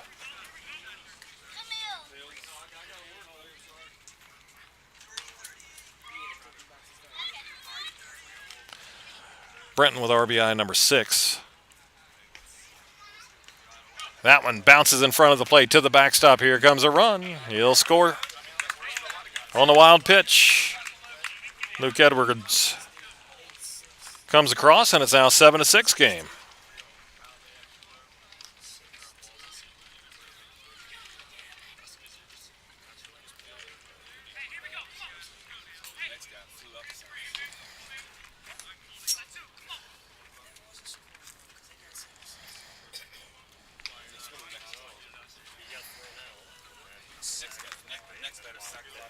So base is now clean, 1-1 to Madliak. Threw a fastball by him, did Avila. Madliak from Georgia.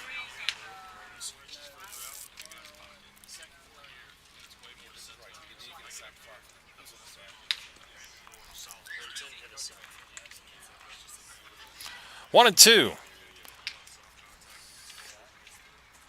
In the dirt. They check the swing, no swing, but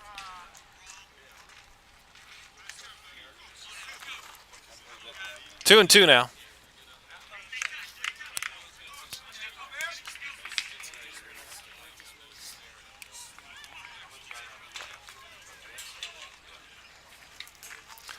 2 balls, 2 strikes.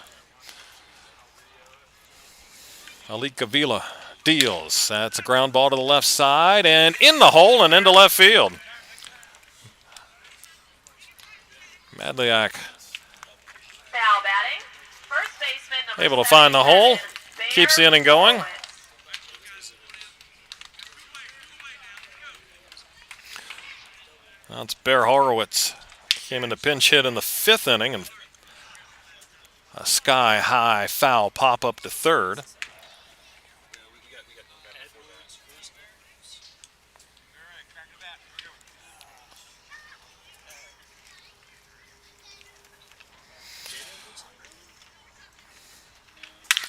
Launched, holy moly, deep to left field and way out of here. Just like that, Percival on top. Horowitz got something he liked, and he demolished that ball to left field. 8-7 Percival. Foul batting. Second baseman number 9, Dylan Strickland. As they get 4 here in the 6th. Started with a couple of free passes, a hit batter and a walk, and despite a runner stumbling coming around third and getting thrown out at home, Percival's kept on going.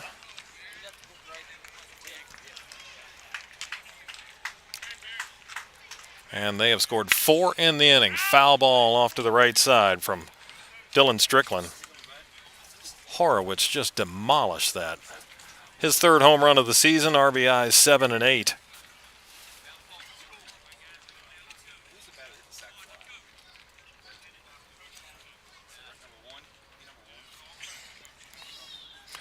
Oh, 1. Breaking ball for a strike.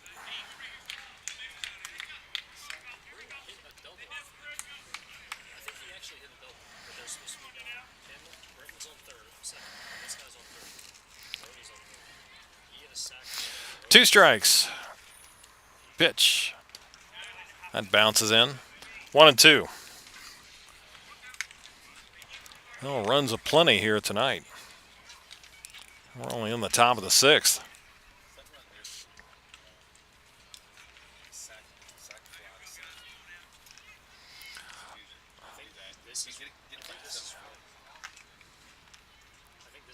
One and 2. That is smashed into left field, but it'll be Stinson tracking that line drive For the Cannons. to end the inning. 6th inning. Second time Strickland has 4 runs hit on 1 base. hard, but There were no errors, and Stinson tracks it down on base. to end the inning. But 4 runs up for Percival, and they're back on top. They lead Woodstock 8-7, middle of 6.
Moving to the bottom of the sixth, Bandits now batting again, trailing again. 8-7. Jack Spike leads it off and takes a fastball high from Nick Guzzi.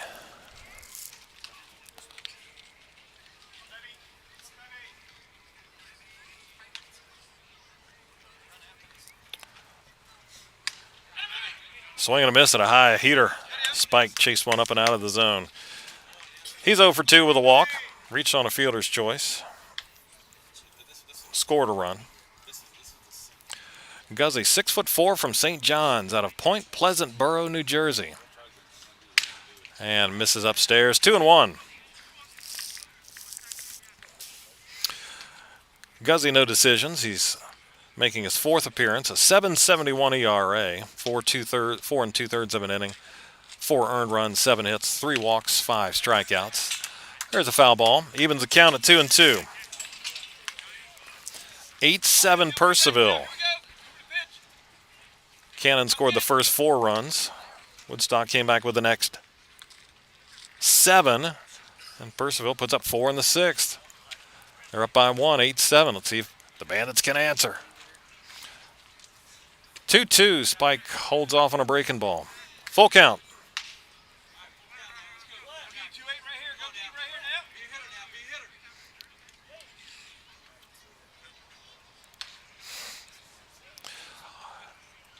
Here's the payoff. Spike a bouncing ball up the middle. Backhanded by the second baseman. Leaping throw and not in time. A leadoff hit for Jack Spike. 7th hit. The left fielder, number 6, R.J. Stenson. Yep. Strickland ranging up the middle. Got there, but could only get a leaping throw on a bounce over to first. If Horowitz scoops it, bang, bang. But Spike is aboard. 7th hit of the night for Woodstock. R.J. Stenson takes a fastball high. 0 for 2 with a walk.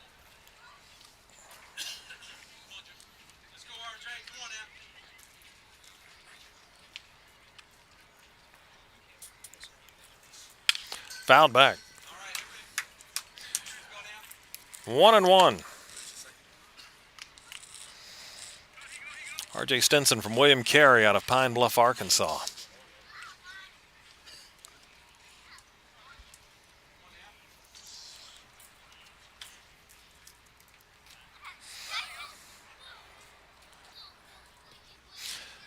Set by Guzzi. Off speed, fouled away. 1 ball, 2 strikes. Left-hander up for Woodstock. Down in the pen. Well, which bullpen is going to put out the fire first?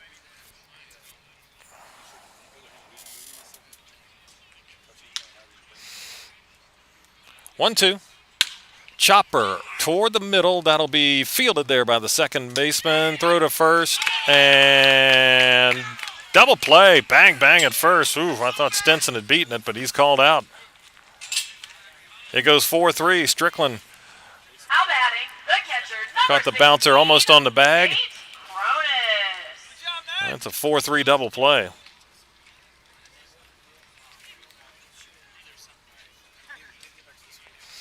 So that cleans him.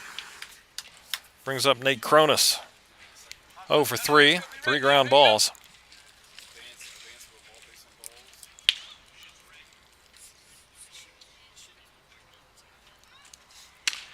And cuts and misses. 0-1.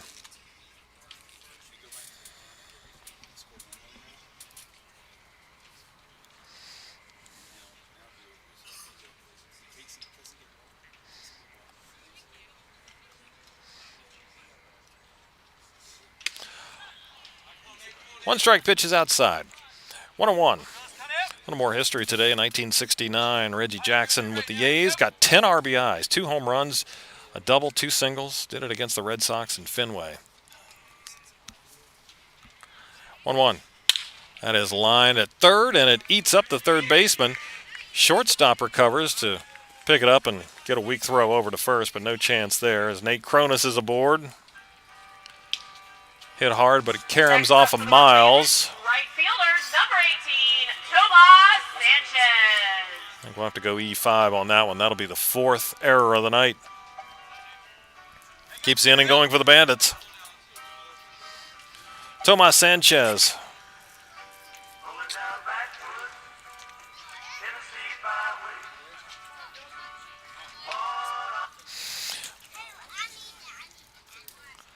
One for 3 tonight. Takes a fastball high. Tomas out of Texas Wesleyan. 8-7 Cannons here, last of the 6th.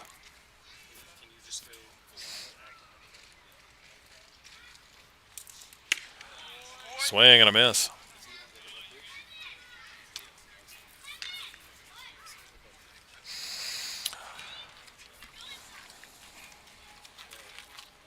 Nick Guzzi from St. John's. Interesting motion. Cocks the ball up around his ear as he throws, kind of like you'd expect a catcher to do. Doesn't swing that arm low, which no doubt is easier on his shoulder and elbow than like some pitchers.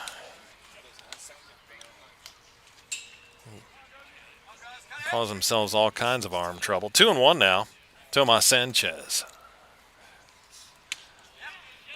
Looked like a slider there. Check the swing. No swing, says the first base umpire. 3-1 now.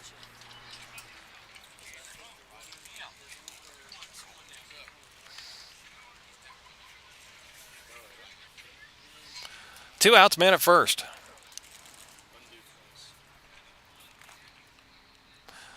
Three-one. Swing and a miss. Went after a high heat. Full count now. 3-2 with 2 down. Cronus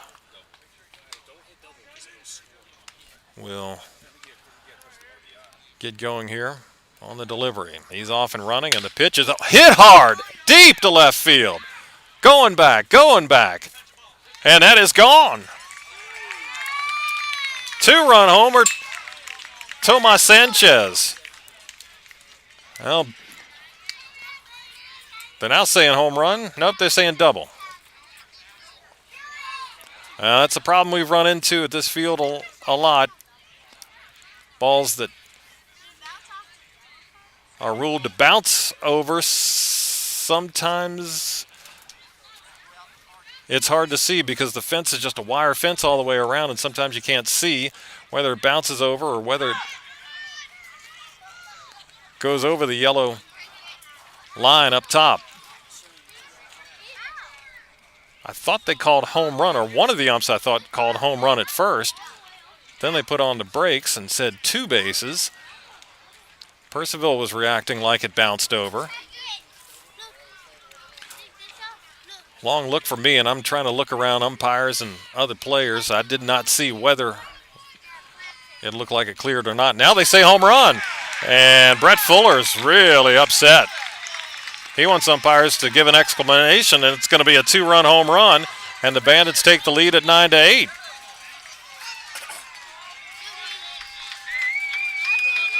Off the bat, I thought it was gone from Sanchez as he drilled it. Again, deep park, 340 down the line. And 376 to left center. And Fuller really hot.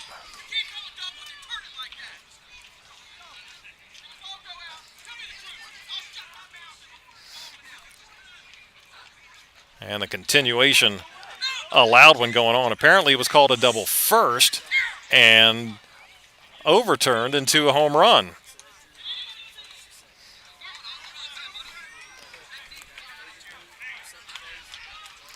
So it winds up being a 2-run home run, a disputed 2-run home run. Again, from my angle here at first base, field level. Never saw the ball bounce.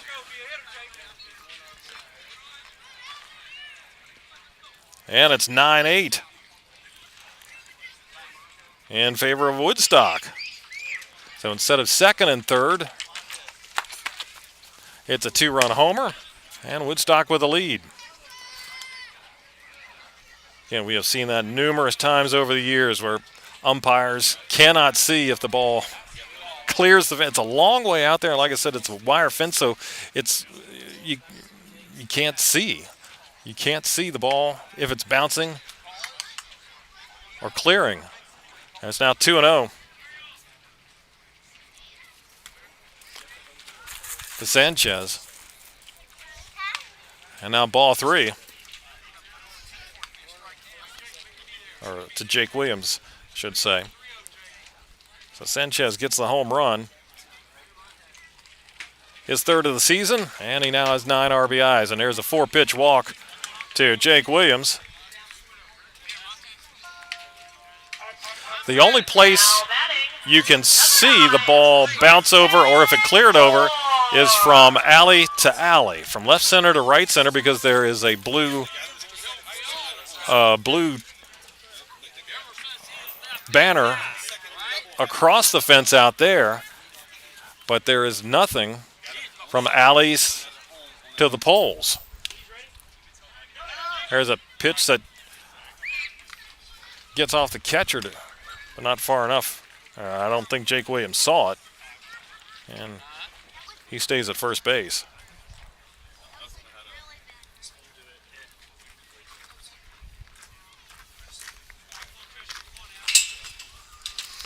So it's Tristan Moore at the plate. He came on to hit in the 5th and singled in a run. And there's a strike, 1-1.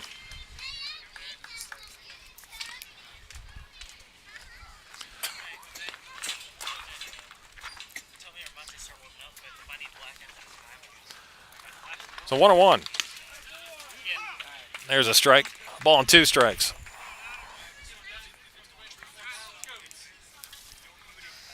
Tristan Moore, Palm Beach State.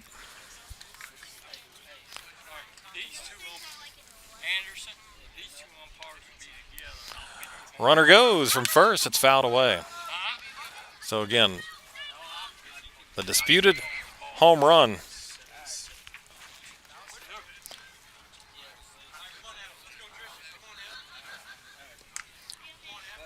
My first, like I said, I didn't get a clear angle of it, but it looked to me like the trail umpire called home run. But then, apparently the umpire at third base called it a double. They got together, talked about it, and ultimately ruled it a 2-run home run, which the Bandits will take, as a ground out by Moore to first is handled there by Horowitz to end the inning.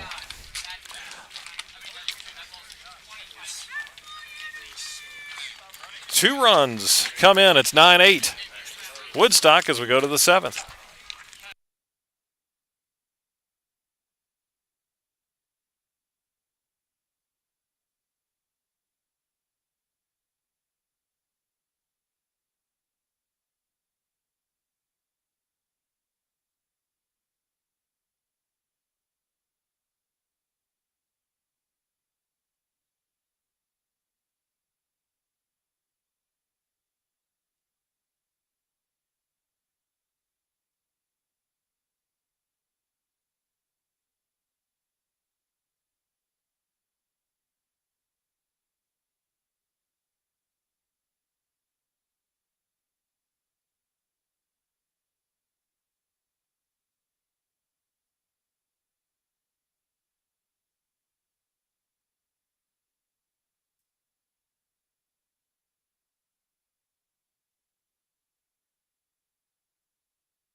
All right, here we go to the 7th inning. Woodstock leading at 9-8, and still a lot of discussion and yelling between Brett Fuller and the umpires between the innings. As a new pitcher is on for Woodstock, it is Dario Herrera.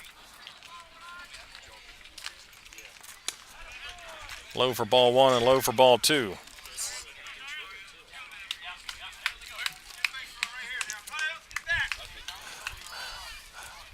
And there's a strike.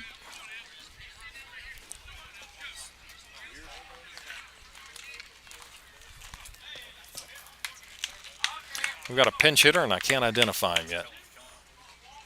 That's a ground ball at third. Backhanded there by Spike. Throw to first is high and over the leaping Jake Williams. And an error by Jack Spike. The pinch hitter was Ryan McKinney. Ryan McKinney from Capital is aboard here in the 7th inning as the Bandits make their 3rd error of the game.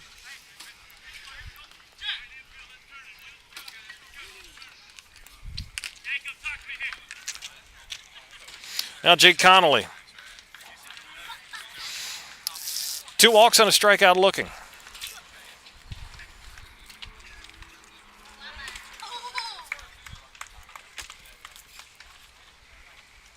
Showing bunt, gets it down, right back toward the mound, but only play will be first as Herrera will grab and field. Connolly does his job, gets the runner up to second base, 1 down.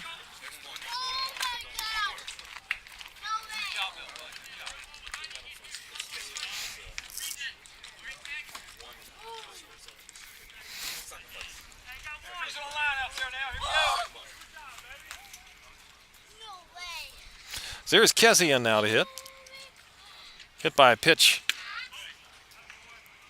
in his first at bat in the 6th inning. Takes ball 1.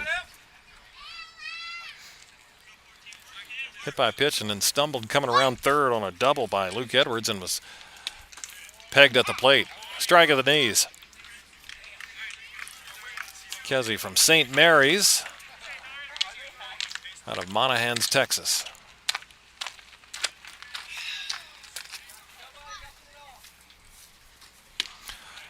Swings and misses, 1 and 2. To keep the debate going over the home run, on the outfielders coming in after the end of the half inning. Said the ball was 20 feet short of the fence.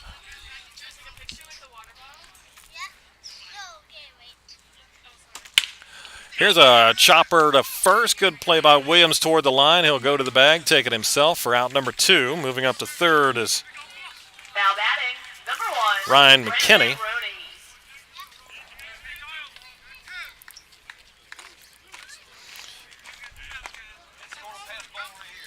Brendan Roney.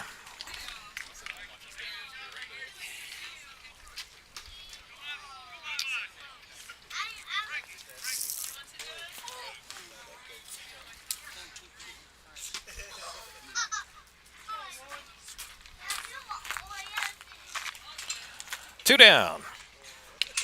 Pitch is inside off the glove of the catcher, but not far enough for McKinney to try it. We have a new second baseman for Woodstock. I believe it is Braden Forchick.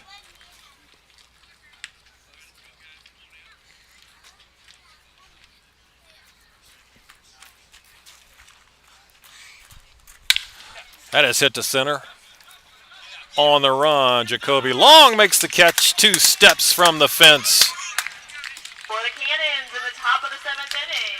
No runs. Takes a hard line drive away from Brendan Roney. Man left at third. Time to stretch. Bottom of 7, Woodstock up 9-8.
Bottom 7, Bandits will have the top of the order. Jacoby Long, Congratulations to Rick Braden Best. Forchick, Rick and won Jose the Hernandez. ticket game.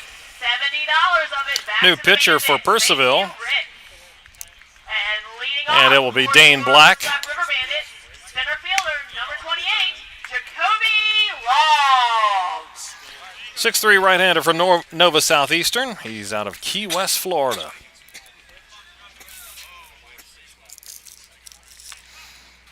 Jacoby, 2 for 4. 4 RBIs, pair of 2-run singles here tonight. Bottom 7, 9-8 Woodstock. Difference right now, disputed 2-run home run off the bat of Tomas Sanchez.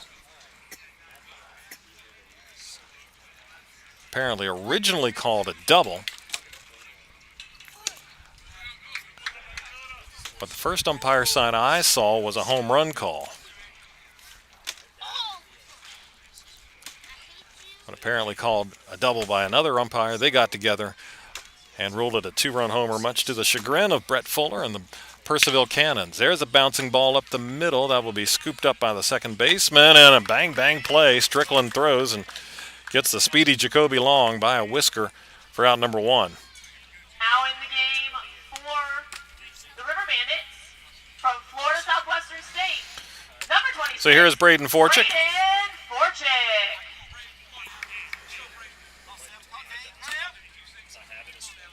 Forchick, left-handed batter, 6'1", out of Florida Southwestern, out of Boca Raton. Forchick hitting 167 on the season. And there's a strike from Dane Black.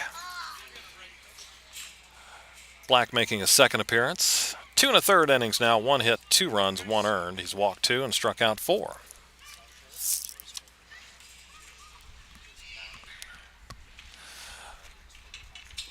Black misses low and away with an off-speed pitch.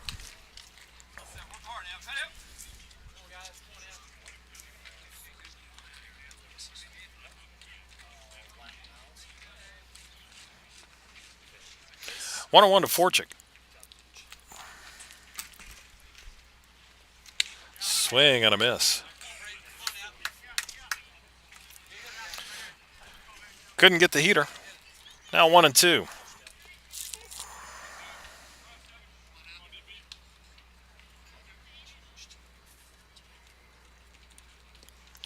Ball and 2 strikes. Black kicks and deals. Forchick takes outside. 2 and 2.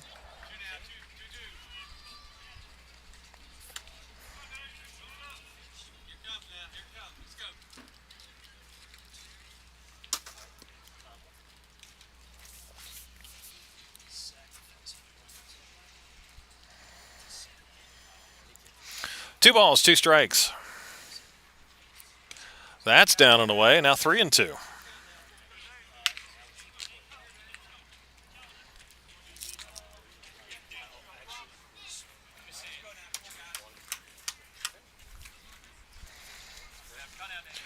Three and 2. Braden Forchick. That is fouled away off to the left side.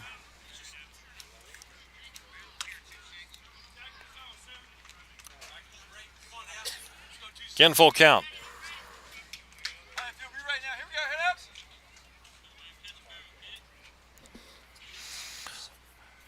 Again with the payoff. Black ready and delivers. Struck him out swinging. Forchick down on strikes. Now batting, number 11, Jose Hernandez.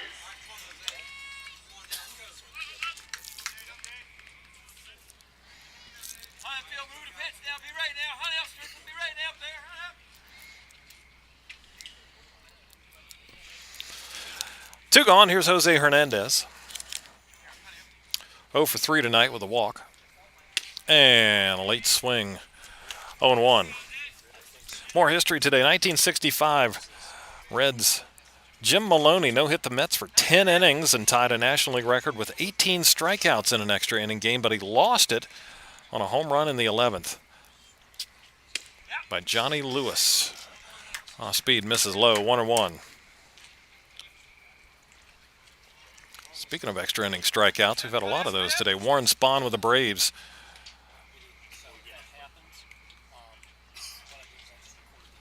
18 strikeouts in 15 innings and a 3-1 loss to the Cubs.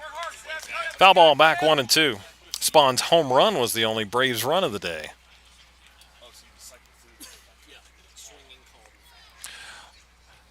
Ball and 2 strikes to Jose Hernandez.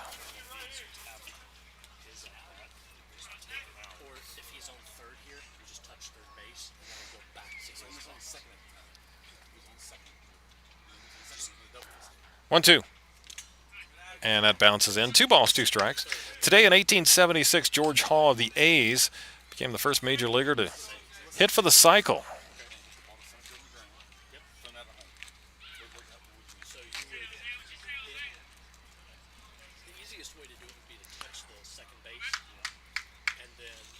Two and two. Outside, full count.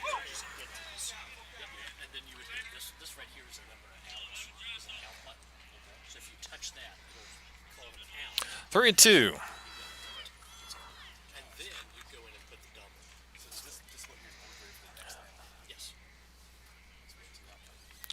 Black ready and the payoff coming and a foul ball.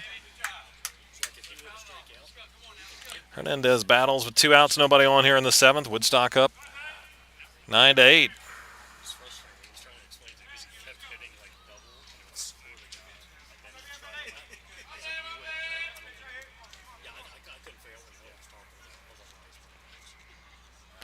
Again with a 3-2 and a strikeout swinging.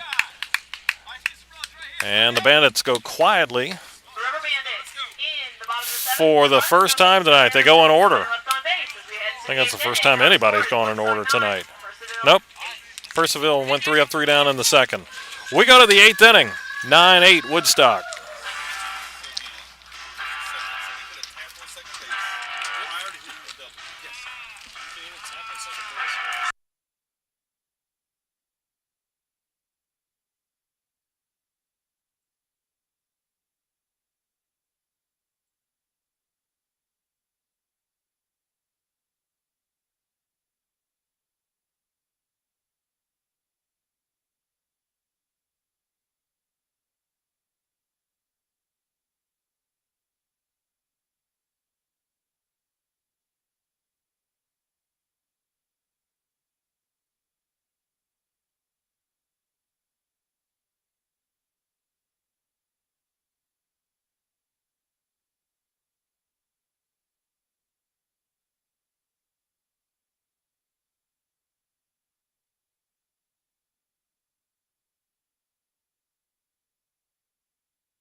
Leading off for the Cannons, number 2, Luke Edwards. Heading to the 8th inning. 9-8 in favor of the Bandits. Top of the order here for the Cannons. Luke Edwards, Mikey Brent, and Bear Madliak are due up. And they will face Dario Herrera again. The lefty deals and just misses. Might have been a little outside. Looked like it was at the knees.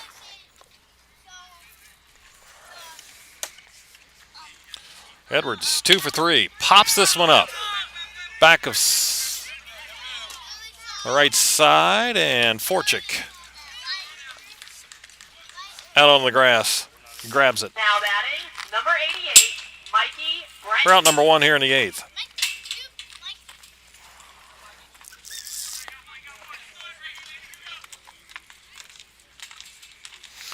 Mikey Brenton 1 for 3 tonight. Single, sac fly.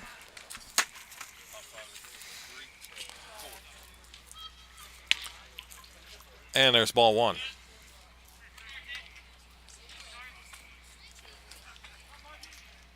Eight hits aside in this one.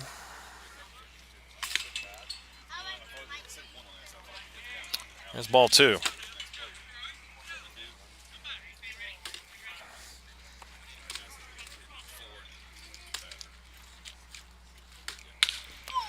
There's a chopper to short. Hernandez on to first. 2 gone. Now batting, number 61, Bear Madliak. That's Bear Madliak. 2 for 4, couple of singles, and an RBI.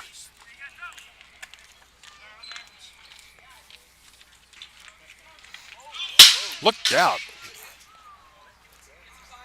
Bat went flying. He was just taking a warm-up swing, and the bat went out of his hands, crashed off the metal roof of the dugout over on the third base side, over the fence. Please beware of flying and thrown balls and bats. So he'll get the bat back and add some pine tar. Maybe tighten his grip a little bit.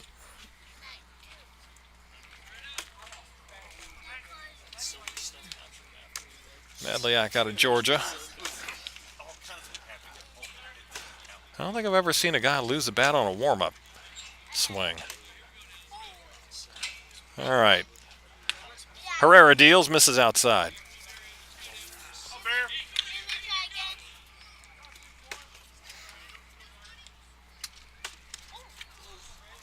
Whoa. That's just a little low. 2 balls, no strikes.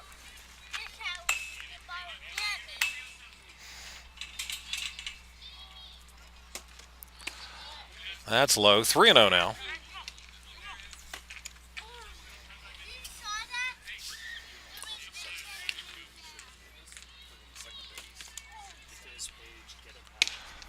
That's a strike at the knees. 3-1.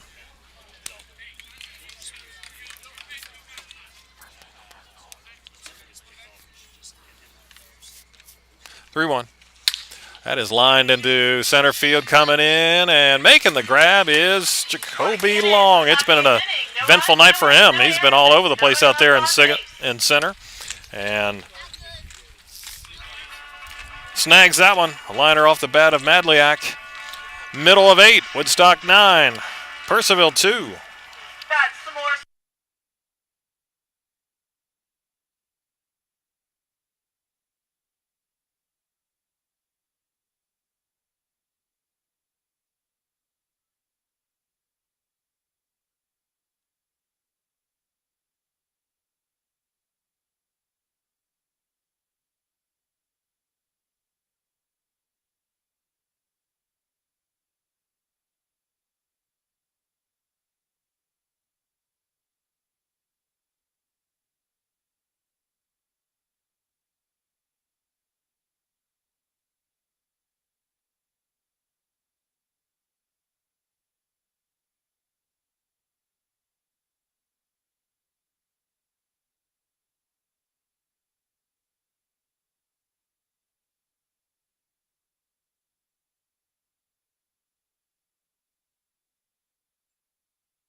Jack Spike.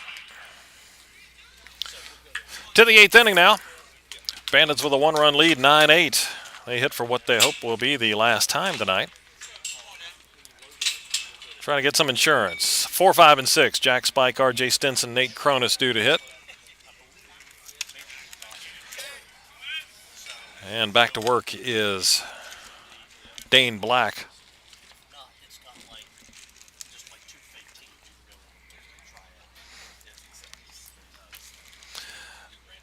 Dane Black from Nova Southeastern deals, and that's low.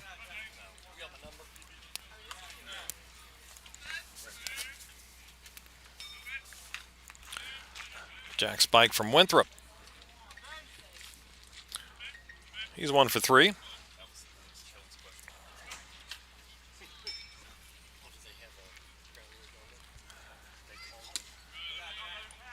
There's ball 2.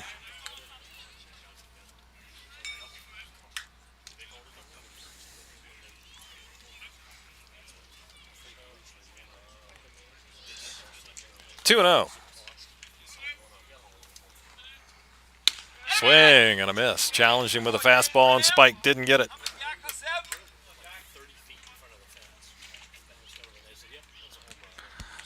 2 and 1.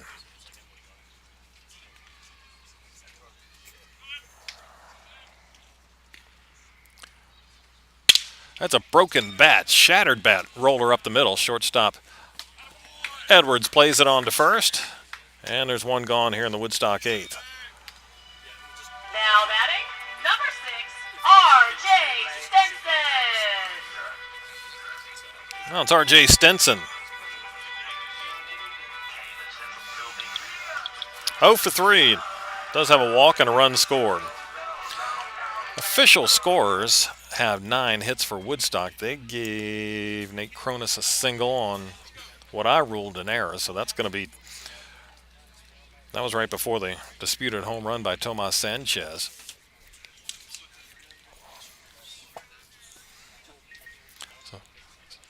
So instead of it being 2 unearned runs for the pitcher at the time, Nick Guzzi, it's going to officially go as 2 earned runs. 1 ball now to Stenson. RJ smacks one foul at first.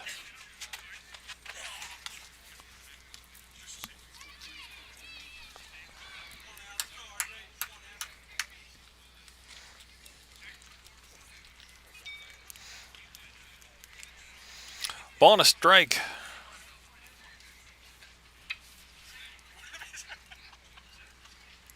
Stenson looks at strike 2. Fastball on the outside corner.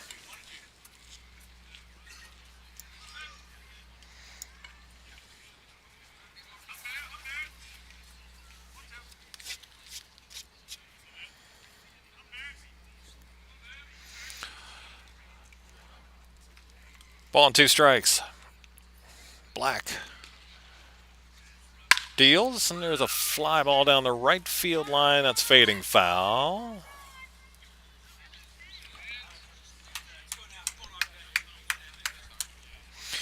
And one final baseball note today. In 1870, in what's considered by many historians the greatest baseball team of the 19th century, the Cincinnati Red Stockings,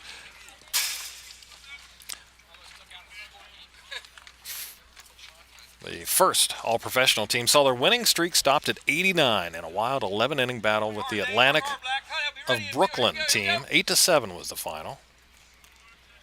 We'll continue the story. Ball and 2 strikes. Black takes a while to settle in, but he does, and now delivers. And inside. The game was tied at 5 after 9 innings, and the Atlantic players were happy to take the draw, but Cincinnati captain Harry Wright insisted that the game be played to a win. And it was notable as being the first extra inning game between pro clubs and as one of the lowest scoring games of the day. 2-2 hit hard, but right to the first baseman. Horowitz snags the liner, stung by Stenson, but right to Horowitz, 2 down.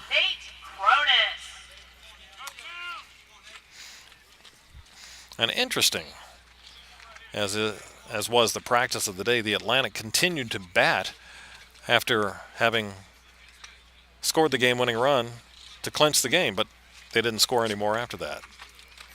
So no such thing as a walk-off back in the 1870s.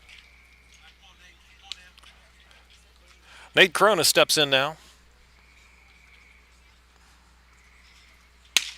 Fastball strike.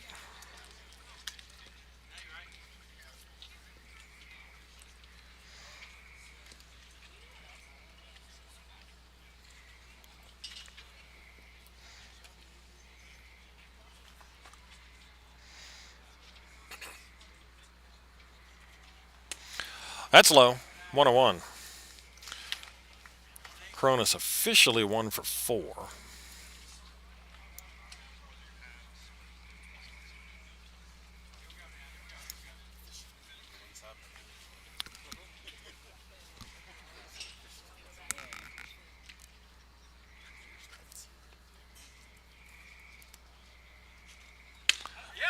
And fastball misses a little bit up, maybe outside too. 2-1.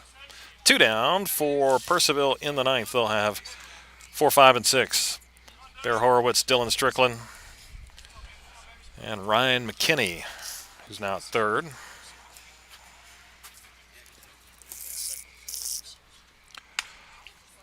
Up and away, 3-1.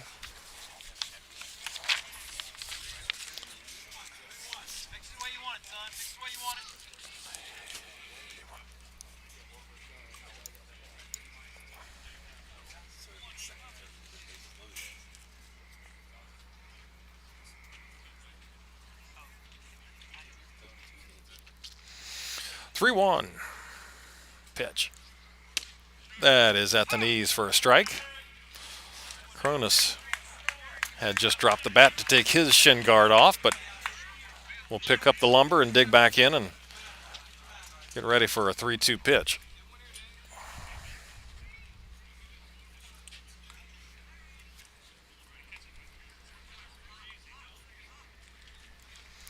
Here it is, and it's a looper into right field for a base hit.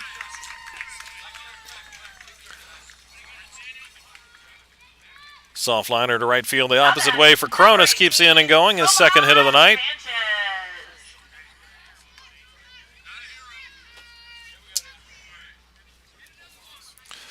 That's Tomas Sanchez.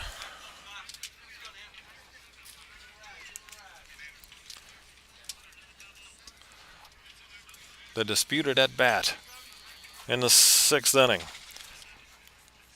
2-run home run. It's in the books.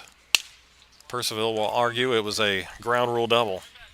He also has a single in the game. Like I said, back to that sixth inning. Off the bat, I thought it was gone.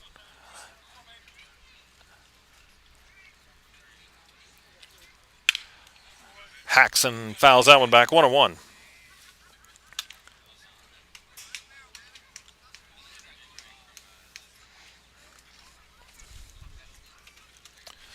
And for Tomas, bomb number 3 on the season, and that's the difference right now, 9-8. 1-1. That is a high fly ball into right center. Brenton snags it for the final out. We move on to the ninth inning. Bandits 9, Cannons 8.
Here we go, top of the ninth inning.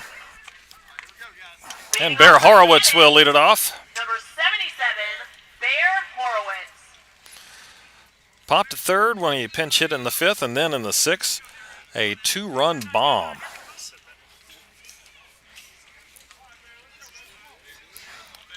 Hammered at the left field. A no-doubter.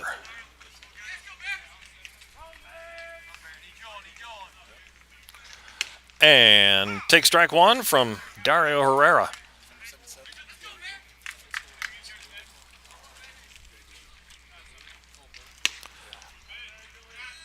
And there's a ball. 1-1.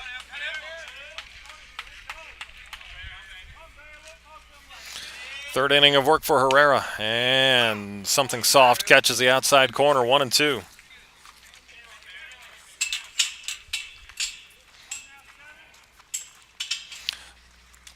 He swings and misses. Foul tip held on by Cronus. Now batting number 9, Dylan Strickland. One gone here in the ninth. First strikeout for Dario.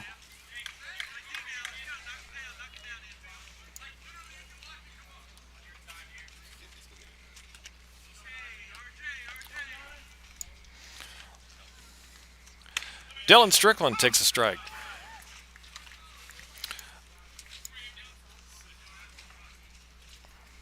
Quickly working. That's outside.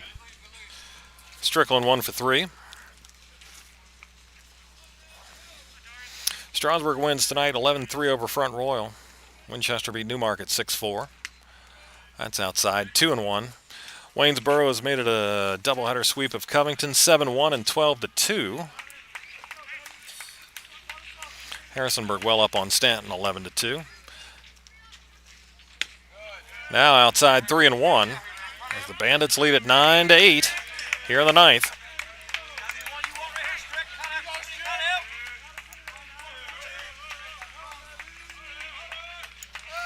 Three and one. High fly ball, left center field. Stinson cruising over into the gap. He's got it. 2 down. Now batting number 44, Ryan McKinney. Dylan Strickland hit 2 lasers to left field tonight, and that one had a good swing on it, just got under it. Now it's Ryan McKinney. McKinney takes a strike. Pinch hit in the 7th inning, reached on an error.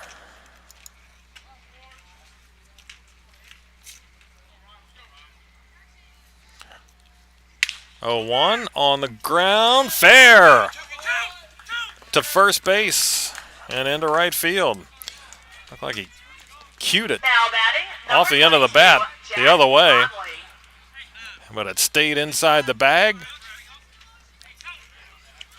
And a diving Jake Williams couldn't get there. And it sneaks into right field for a base hit for McKinney. And we've got a pinch runner. It'll be Now Brady running Drawball. against number 27, Brady Drawball.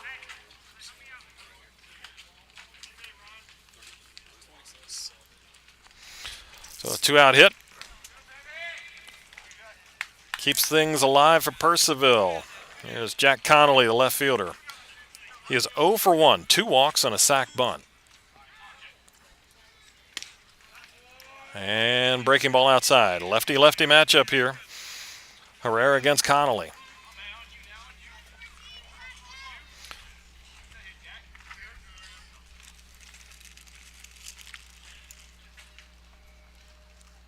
One-0. Shows bunt.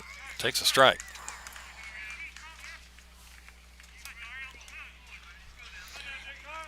Nine, 8 Bandits here, 2 outs in the ninth.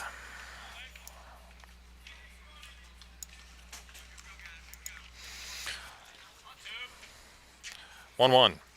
That's low. 2-1.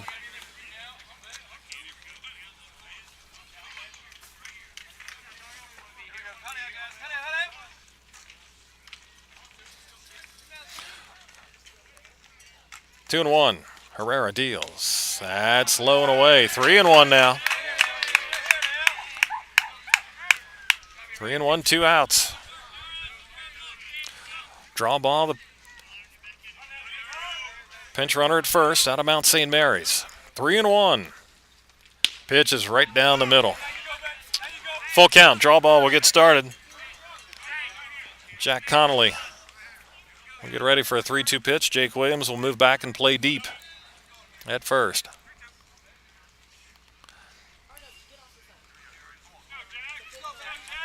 Herrera kicks and deals, and a bouncing ball foul at first.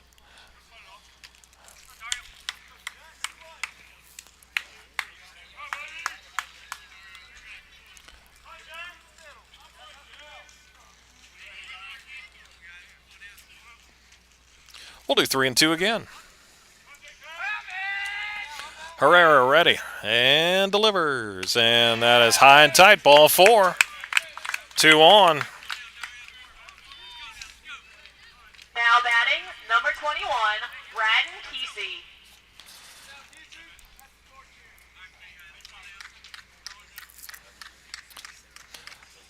Single and a walk. That's Braden Kesey. St. Mary's, right-handed batter. Hit by a pitch and grounded out. Takes the ball outside. Nobody throwing for Woodstock. Dario goes to the rosin bag, now back to the rubber. First and second, 2 outs. 9-8 Woodstock lead. Pitch. Swing and a miss. Went right at him with the heat. 1-1.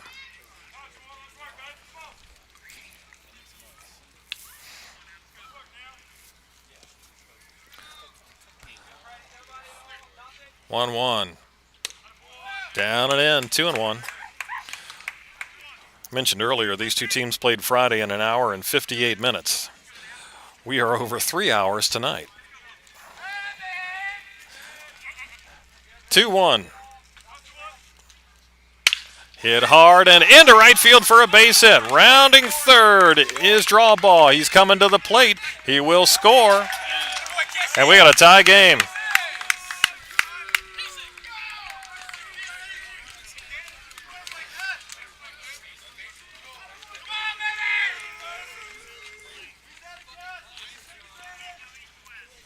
So from 2 outs and nobody on, little squibbing single up the line at first by McKinney. Walk to Conley, and then an opposite field hit Batting, number 1, for Brendan Kessie. Rooney.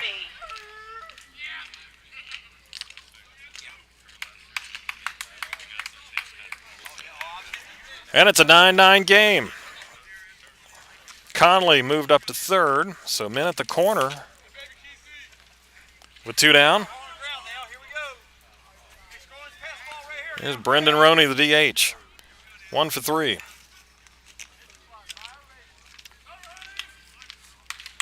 Crazy game.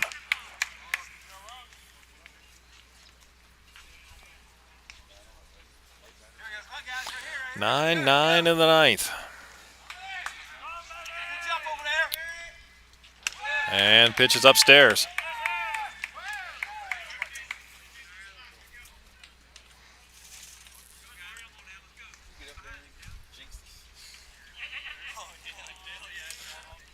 One-oh. Swing and a miss. Fastball in under the hands. 1-1.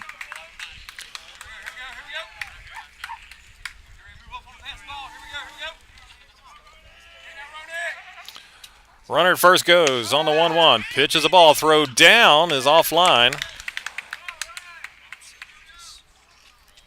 Conley held up at third. He was not looking.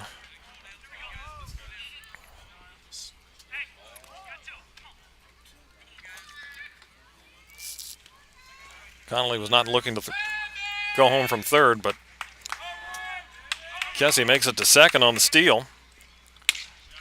And there's a strike to make it 2-2 now to Brendan Roney.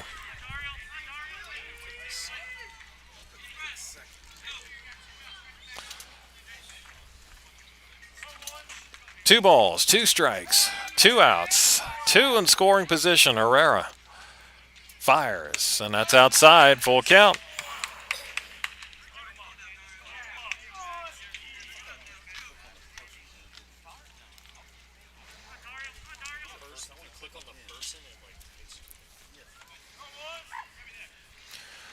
3-2.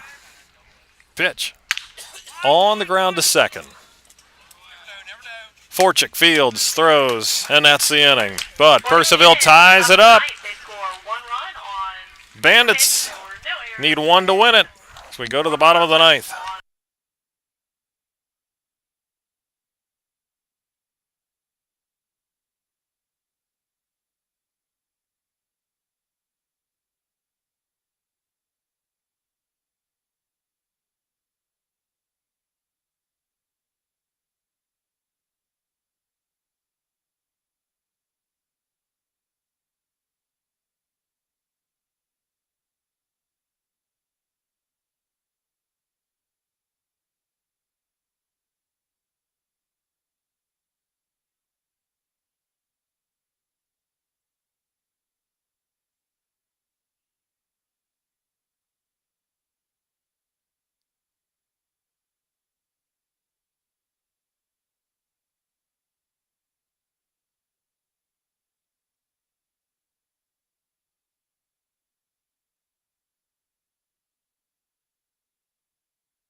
All right, bottom of the ninth.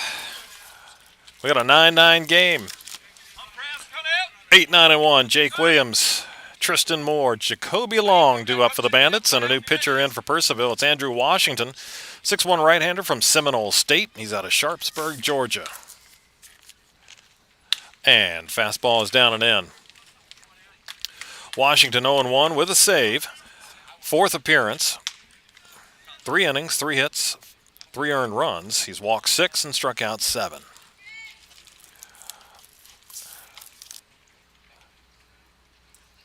That's low. 2-0 now to Williams.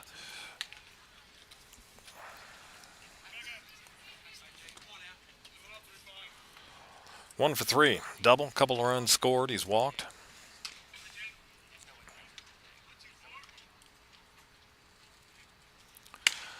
That's high. 3-0. Some big league finals. Doubleheader. St. Louis Cardinals 3-1 over the Pirates in Game 1, and they're no-hitting the Pirates in Game 2. 3-0 is in the dirt. A 4-pitch walk, and Jake Williams is aboard. Here to lead off the ninth. Now batting, number 9, Tristan Moore. Here's Tristan Moore. And I guess we're going to get a runner here, I would assume. Yep.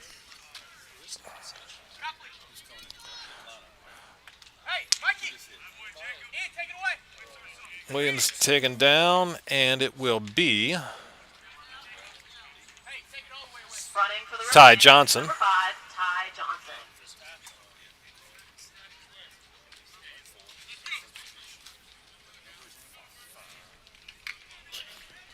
So Ty Johnson at first. And here's Tristan Moore in a sacrifice situation. Tie game in the ninth, nobody out. Not showing bunt, takes outside.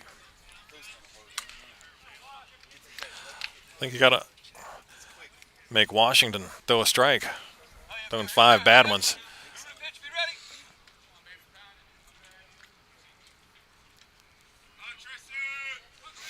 Washington ready and deals. That's low and away. 2-0. And we're going to get a visit to the mound. After 6 straight balls from Andrew Washington. Mets win again, 4-0 over the Brewers. Yanks beat the Rays 2-0. Red Sox 6-1 over the A's.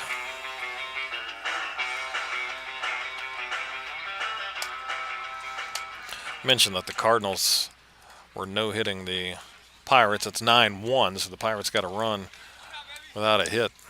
They were no-hit by the Reds this year and won a game.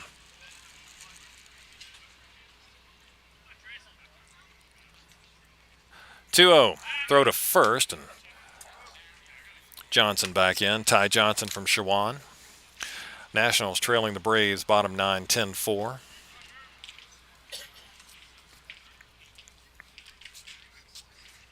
(2-0) Washington to Moore. There's a strike. Marlins and Phillies 8-8, bottom 8. Orioles 6-5 lead in Toronto. That's bottom 9. Top 9, White Sox 5-1 over the Tigers. 2-1. Pitch. That's outside. 3-1 now. Cubs 5-4 over the Padres, top 7. Top 8 in Texas. The Rangers 3-0 over the Astros. Top 6 in Colorado. Cleveland 3-1 over the Rockies. 3-1. Pitch. That's outside and ball 4.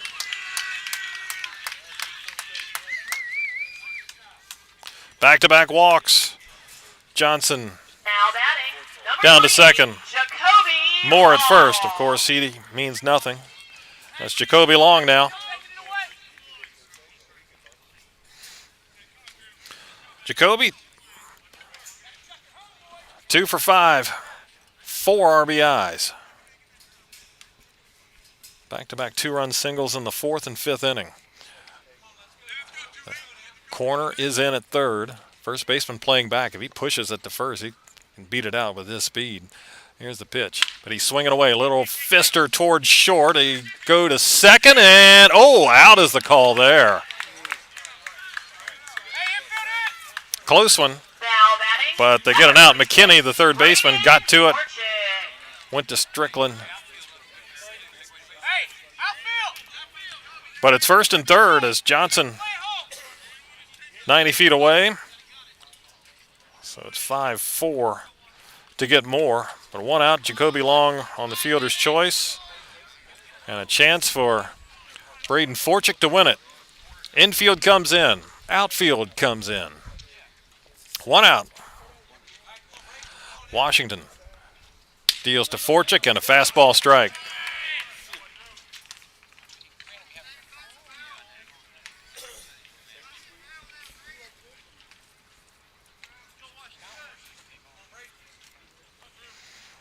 Oh, 1. Throw to first, and he threw it away! And the run will score!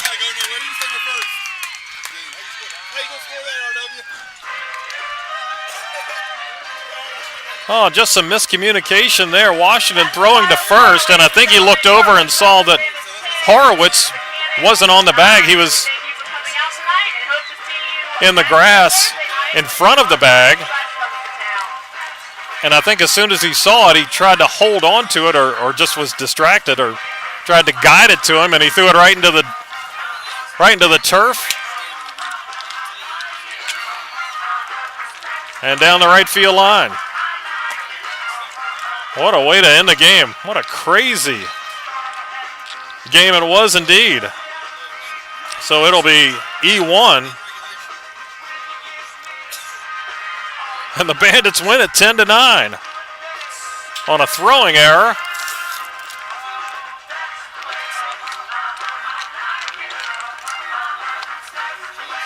Wrapping things up here tonight. Wow.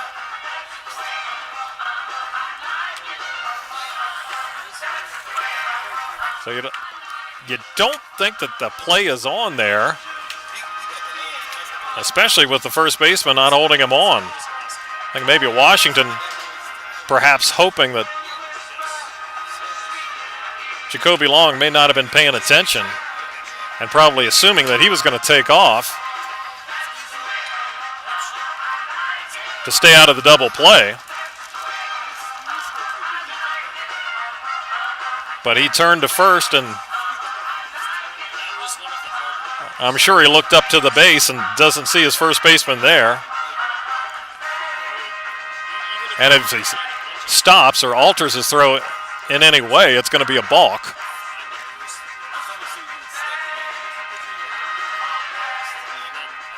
But I'm sure as soon as he turned and saw his first baseman wasn't there, a bunch of things go running through your mind. He finally, most likely, finds him in his field of view and just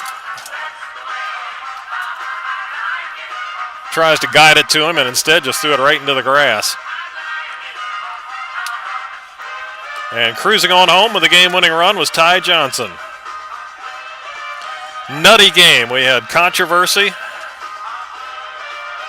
with a two-run home run by Tomas Sanchez, which was apparently a double. We've gotten some reports from folks who had a good look at it down in the bullpen, and some of the fans up on the hill beyond center field.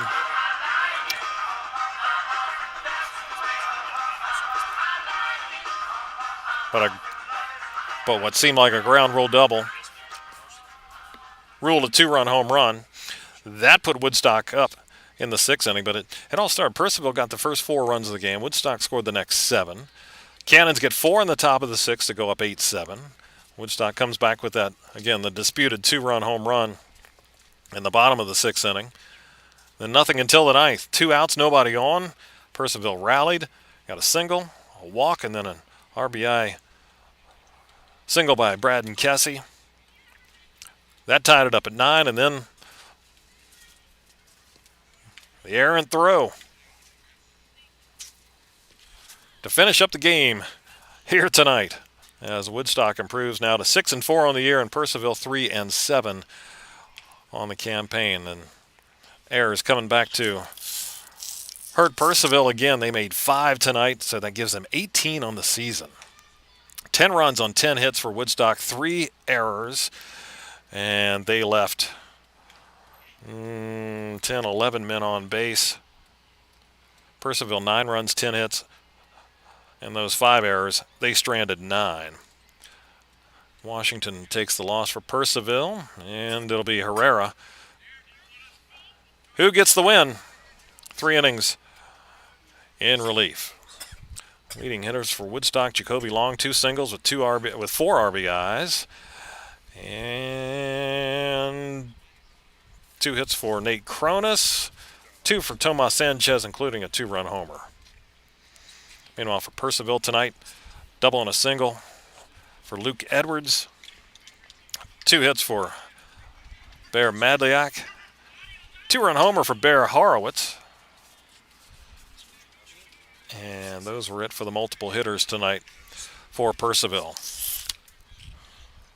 A long one here tonight. 3 hours and 21 minutes, but the Bandits win. Final score, Woodstock 10 and Percival 9. Bandits will be on the road for the next 2 nights and return here to face Front Royal on Friday. At Winchester tomorrow, at Strasburg Thursday, Friday.